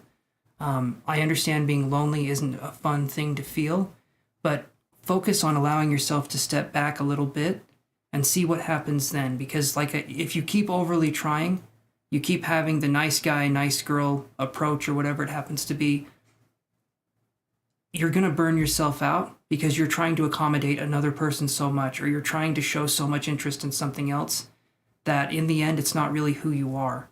And I understand the loneliness. I get that. But if it's meant to be, it will be. If it's not meant to be, it won't. But either way, it's not your fault, right? So just have that be something where things come and they go, right? Well, you are welcome, sunshine. And we'll do this here. Thank you for sharing that with me, my friend, and welcome to being a subscriber to the channel. Okay.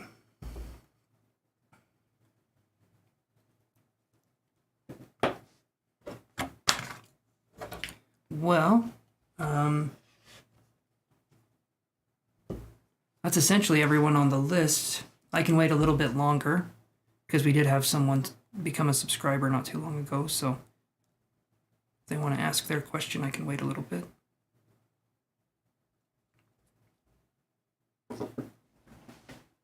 Oh, okay.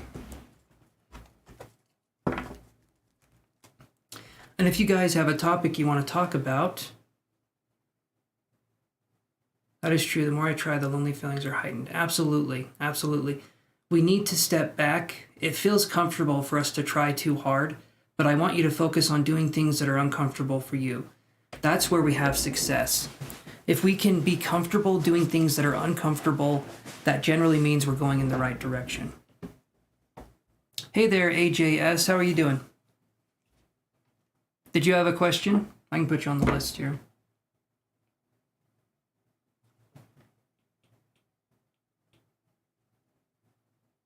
Yeah, what's your question, AJ?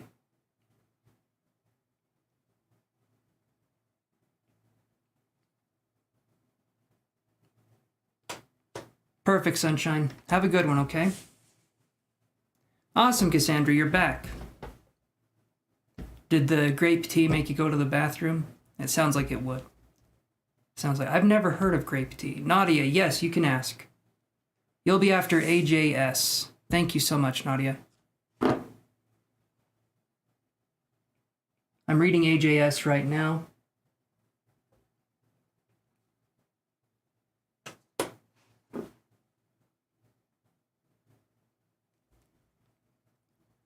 Awesome, Gina. Thank you. Okay, we'll do it this way. Perfect. Perfect. Okay.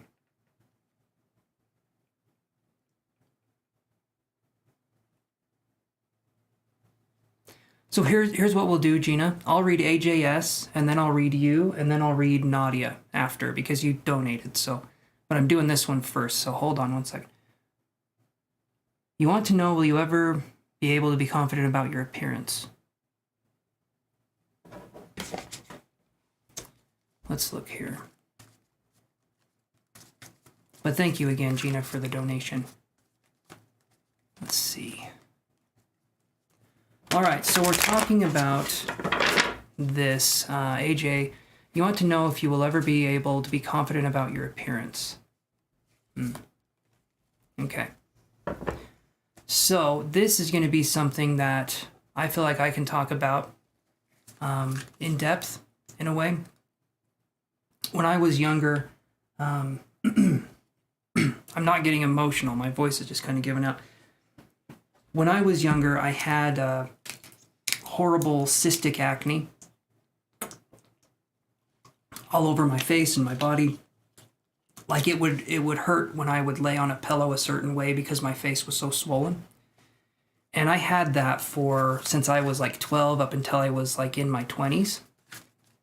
And that was a very difficult time to go through. So I understand that feeling of, and it can be acne, it can be weight, it can be all these different things. But the main thing is that once we learn to love ourselves, things get easier. But I will say this, AJS,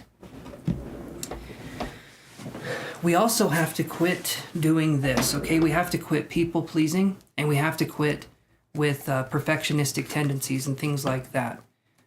A lot of the reasons why we feel unhappy is because we're comparing ourselves to other people. Other people have this, or other people don't have what I have, or other people, whatever it happens to be. Eventually, if you look at it in a way that you are the only you, there's no one else that is you, therefore, you're doing the absolute best you can at all times. But you have to look at this in a way that says, I'm going to do what I want to do, and if someone has a problem with it, I don't give a shit, right? Self-love a lot of it comes from saying that I'm good the way I am, right? And that comes from you and understanding that if someone has a problem with the way you look, or if someone is doing this, or this, whatever it happens to be, that's their problem. That has nothing to do with you. People are projecting onto you their issues, but you are not the reason why they have those issues. People are just jerks, okay? There's no reason why you shouldn't be able to shine or do whatever it is that you need to do, but that's something that I'm seeing there. So yeah, I do feel there can be confidence. I don't feel like the tarot needs to be in this question here, just simply because what could the cards say, right? I will say that it takes it takes a gentle voice in order to bring ourselves up into a space where we can learn to love ourselves. A lot of times the reasons why we don't have confidence or we lack self-esteem is because we were raised in a very, very harsh way, or we had to grow up too soon, and it made it feel like our surroundings were volatile, right?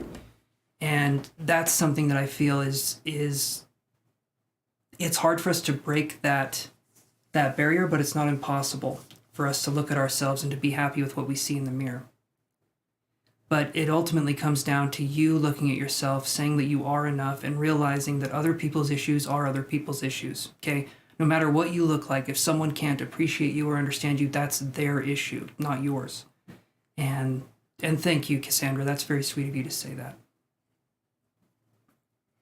But yeah, it comes from us, but we need to quit being harsh with ourselves. I always say this, tough love is soft hate, all right? That voice of us trying to overachieve, us trying to achieve things that are more than ourselves, and we keep doing that kind of stuff, we're just going to burn ourselves out, and we become resentful as we get older because we try so hard to get people's approval, and even when we're fake, even when we're doing this, and this, we still don't get their approval. It's better to be yourself, no matter who that is, and own that. And that kind of goes into Sunshine 22's thing too. What does it feel like or should feel like? A sense of belonging is going to be where you can go out in the world and you can feel, how can I put this? A sense of ease, I guess, would be where I'm coming from. But we have to go into the world and we have to focus on not giving a shit. If people have a problem with us, again, that is their problem, okay? Has nothing to do with us. People will project onto us their issues, but we are not the reason why they're unhappy. They are the reason they're unhappy, and they want to put that on somebody else so that they can get rid of that. They feel like they can get rid of the feeling by projecting it onto other people, and that's very short-sighted and stupid, but some people like to do that. So, you know, that's just small minds. Stupid people, small minds. Yeah. Hopefully that helps answer your question, Sunshine 22 and AJS. And let me do this here.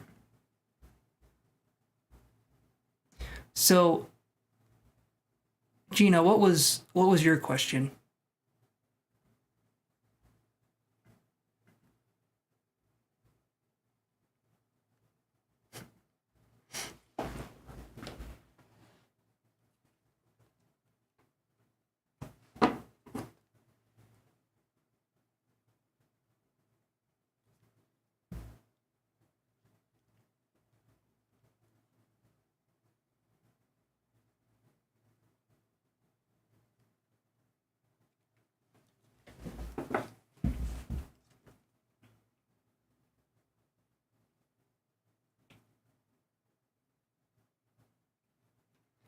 All right. Hey there, hey Tiana, how you doing?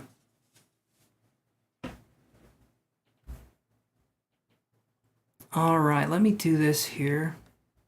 So Gina, when you're ready, it's your turn. I'm gonna go like this. We'll do that, and then we'll go here. And we'll do...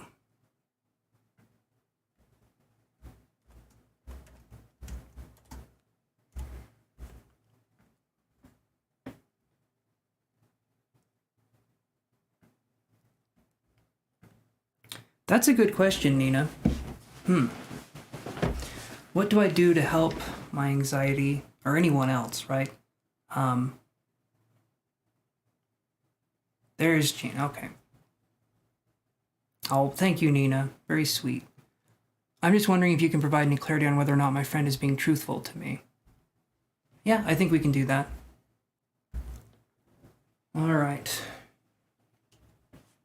Let me take a sippity sip of my big boy juice. It's just water.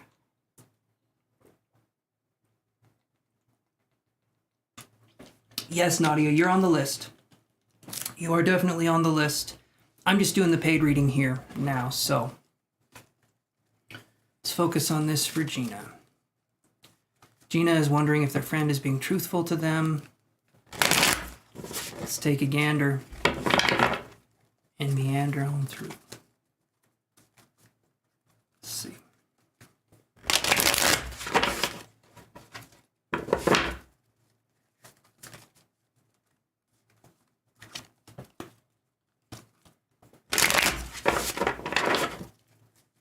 Alrighty.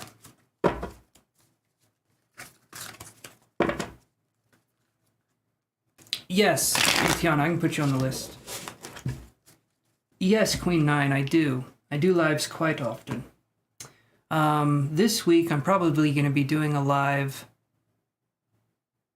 I'm thinking 4 days, right? I'm thinking today, tomorrow, the next day, and the day after that. Do you love how vague it sounds? No. Monday, Tuesday, Wednesday, Thursday. I'll have to cut it off a little bit early on Thursday. Or no, never mind. I don't have to cut it off early. But I do 1 p.m. Mountain Standard Time to about 5 p.m. Mountain Standard Time. I'm going to be going 3 or 4 hours now instead of doing 6 or 7 hours. You know, it burns you out. It burns you out just a little bit. And plus with the schooling and stuff that I'm doing too, I have to have energy. And then I have my other project that's going as well. And I have to do a lot of meetings for that. So I'm just a little busy. Okay. Let's look at you, Gina, and see what we got here.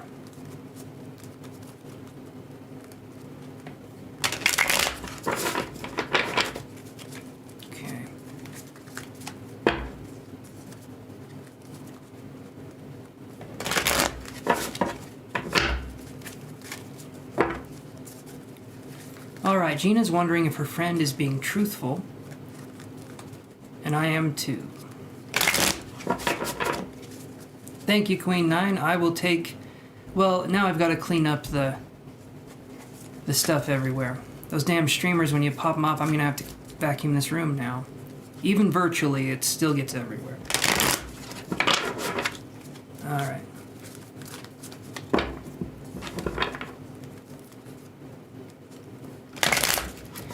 I am studying, I'm doing, let's see, a psychic course. I'm going to be going on to clairvoyant level 2. I finished level 1. And then I think there's 3 levels of that. And then I'm going to be doing a mediumship course. And then I think advanced remote viewing. And then after that, I'm going to be learning... I think I'm going to be going into hypnosis. I'm going to be learning hypnosis and what I can do there and get certified. You have to be certified to be a hypnotist and so. Okay, and possibly do past life regressions. I might do that. All right, so let's do this, guys, and see what we can come up with. So, Gina, here we go. Is Gina's best friend, or is Gina's friend being truthful?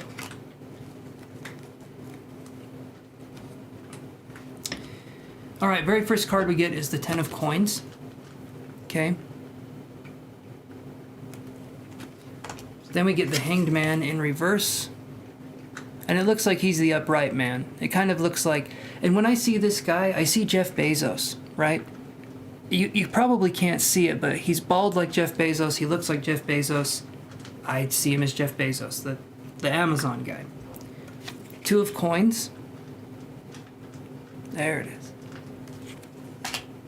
King of Swords in reverse. Nine of Swords in reverse. Okay, so Gina, has your friend done something to show you that they can't be trusted in the past? If I see Nine of Swords in reverse and I see the King of Swords in reverse, it feels to me like maybe there's something that's happened in the past. Either we have trust issues or this person has shown that they couldn't be trusted in the past.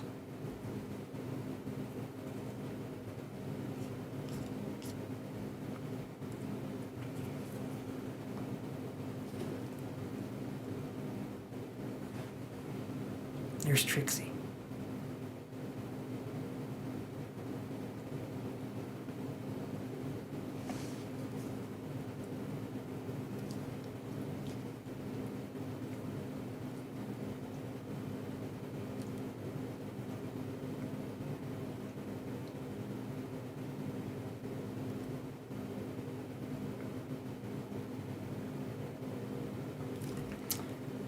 And what I can do here is this. So I'm going to move these cards up. Are you okay, Gina, if I connect with you psychically? I might be able to get a little bit more information if I do it that way. That's my way of saying information. Alright, let's do this.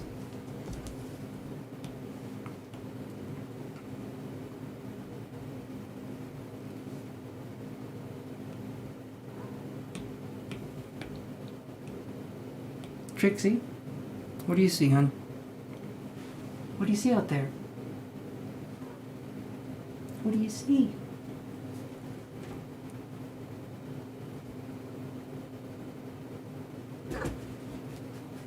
Hey. All right. He hasn't, just your insecurities. Okay, so let's do this. Let's do that. Would you be okay if I connected psychically?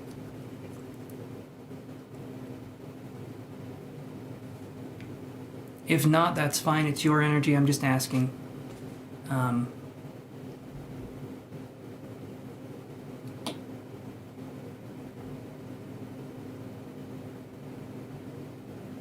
Hey, Ivory, how's it going?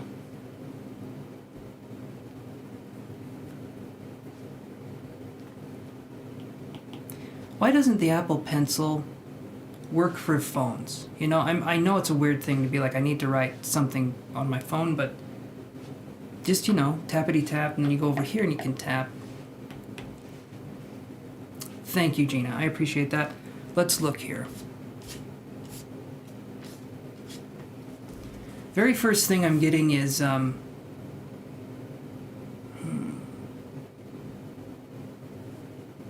wonder if it's more symbolic, but the very first thing I was getting was like Bigfoot. I don't know, like cryptids or cryptozoology. That could be a literal thing. Maybe they're into that kind of stuff or the paranormal. I'm not sure. But the very first thing I got was that. And so if that resonates, great. But if not, I can move a little bit further.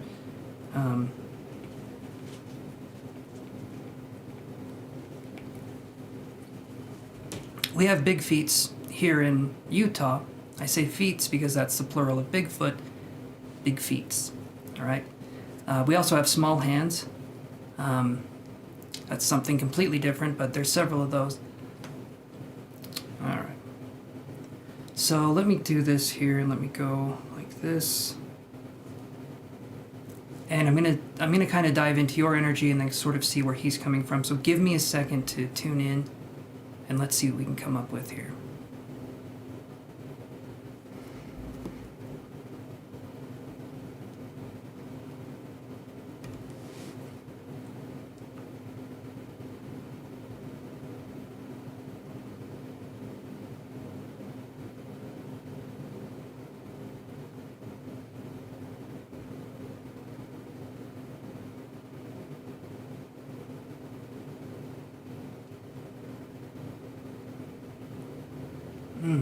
Okay.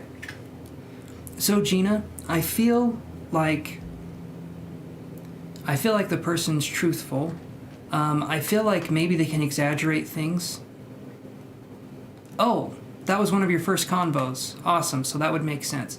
I feel that he exaggerates things to an extent. I do feel like they're being truthful, but there can be exaggeration from time to time with this person. I'm wondering if maybe the person has insecurities or issues with the ego, and I've yet to meet a man, including myself, who doesn't. But there we go. I feel like they're a smart individual. They're someone who tries to see things from different sides.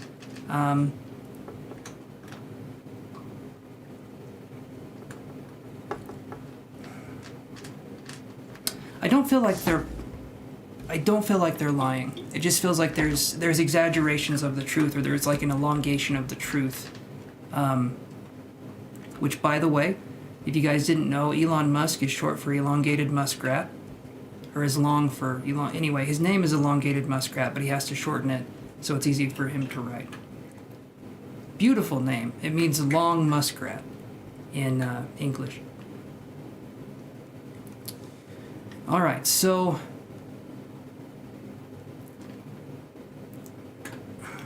I'm trying to see if I can get anything else. I see a door opening. I don't feel a sinister feeling. Yeah, I would say they're being truthful. I feel like the insecurities are with you. That sounds like something the Catholics would say to each other. The insecurities are with you and with you, you know. But I think they're being truthful here. I don't feel duplicitous ways. So, what are you thinking, Gina? You say you have insecurities. You feel like that's kind of something. Big ego is fair for him. Okay, that would make sense. I'm just going to say this because I want to know if it's symbolic that I'm receiving or if it's something. I'm getting a scent. I'm getting this, like a leather jacket, and then I'm getting a sense of someone who kind of dresses up. So maybe they dress up. I'm not sure. You can tell me if that resonates with you, if not. But it feels like there's a leather jacket, or it feels like this person presents themselves a certain way. But I feel like it's not necessarily who they are behind closed doors. I feel like there's part of it that's there for show, and then there's part of it that's not for everybody, so to speak.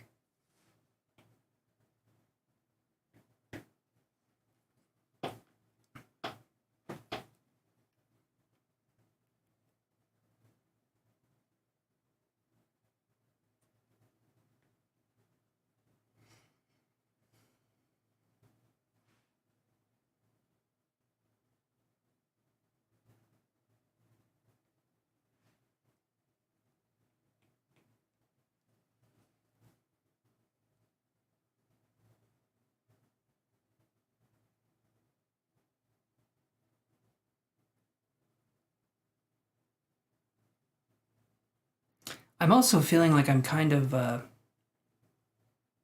don't know if they 420 often, but I'm feeling like I'm kind of floaty right now. That could be a 420 kind of thing. You know what I mean? 420, rolling a joint, smoking a doobie, Scooby Dooby doing it. I don't know. I'm feeling a little ungrounded when I'm focusing on their energy, so that's why I'm saying that. Okay, I'm going to disconnect from the energy, but yeah, so hopefully, Gina, that helps answer your question. And I think I'm just going to go to the next one here, but hopefully that helps. He's a biker, looks tough, but very sweet. Okay, so the leather jacket, the stuff like that. Okay. Is he a Capricorn? I heard Capricorn. I wonder if there's a Capricorn placement.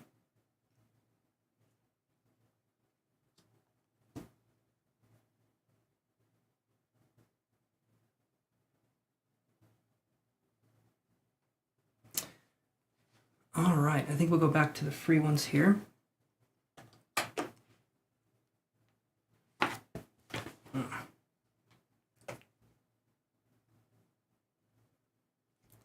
Gosh, I smacked my elbow hard today. I'm going to tell you right now, guys, don't smack your elbow hard. I was trying to rip a blanket. You know, remember to hand sanitize your hands. That's good advice. That is good advice. All right, let me do this here. Okay.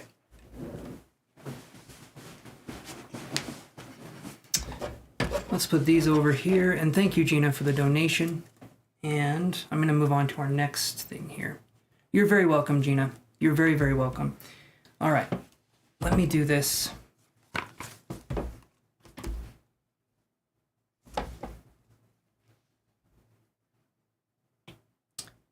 Okay, Nadia. Are you Aries? Damn it. Why was I getting the Capricorn energy? That was interesting.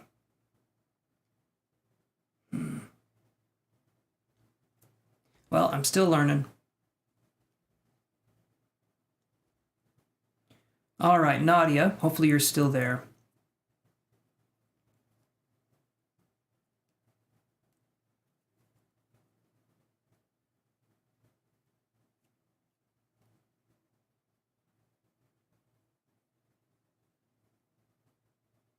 All right, Nadia, what was your question? Hello, Nadia. You have... No.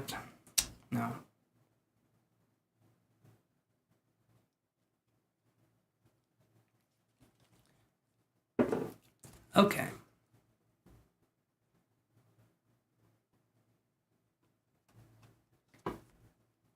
So we'll do Nadia's question, and then we'll do Atiana's question, and then...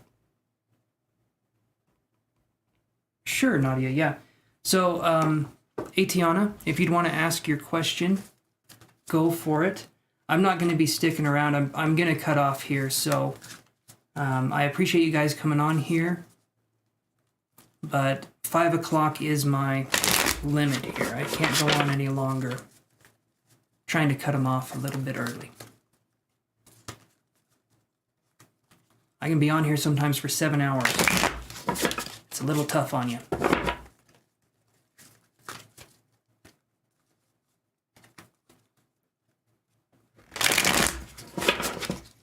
Okay, so let's do this here for Nadia.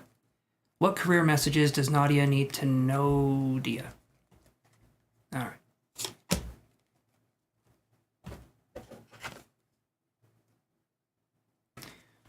Awesome, thank you, Atiana. And we get this one here, Knight of Swords.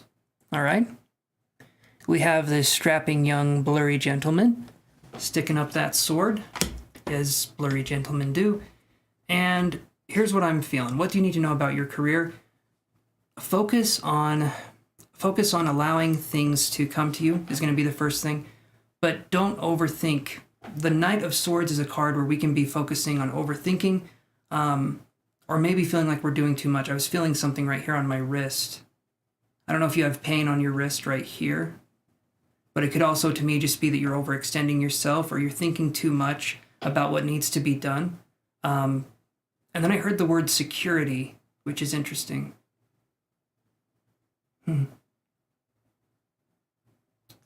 Yeah, I heard the word security, so I don't know if that means anything. But the Knight of Swords, to me, Nadia, is going to say that let things come to you the way they're meant to be, and don't overextend yourself feeling like if you try really, really hard, you're going to do really, really well. A lot of times when it comes to career, it's not the less we try that we get more, but it's like at a certain point we stop getting returns. So if you're doing way too much and you're wanting things to go better for you, yes, that is so creepy. What? Do you do something with security? God, I'm thirsty.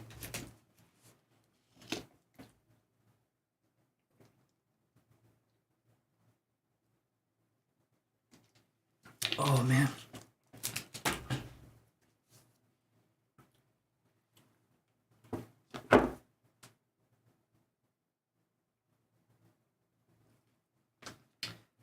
But yeah, just focus on taking a step back from doing too much. Says the guy who streams for 7 hours sometimes. Yeah, I should take my own advice. And I am. I'm done after these readings here. I'm just saying. Oh, you literally felt enough pain in your wrist in that exact spot. Yeah, so I felt, it was like, I'm sorry you fell, that sucks. That sucks when that happens. But it's like I felt it as like a burning or a tightness in my wrist. And that usually to me is symbolically saying there's pain. So that's interesting. Also, again, sorry that happened. Does that make sense for you, Nadia?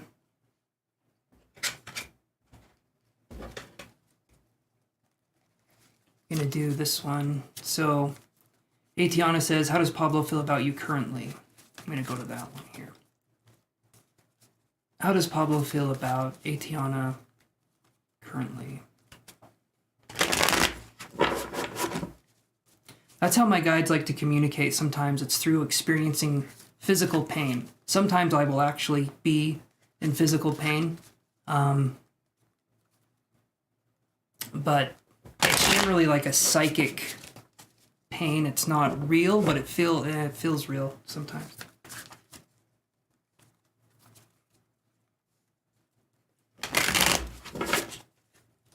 And usually when I'm done with the reading, the pain's gone, so I know it's not mine, because sometimes it's severe. It feels like a heart attack, right? I kind of know what it's like to have a heart attack without having a heart attack. That's not fun. Anyway. Okay. How does Pablo feel about Atiana currently?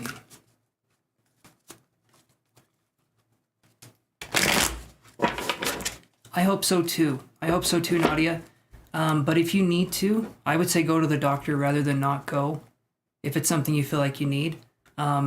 Just because for me to feel the pain, maybe that could be something where getting a checkup might be a good idea. And worst case scenario is you didn't need to go. Best case scenario is that they can do something, right, if something happens. So look into that if you can. Just my words of wisdom there. The powers of it. Oh, thank you. Thank you, Chantel. You're very sweet. Okay. So how does Pablo feel about Atiana currently? All right. So I get this card here. This is Ace of Coins in reverse. It feels like there could be some blockages here. If I see Ace of Coins in reverse, it's kind of like things not feeling like they're panning out with this person at this point in time.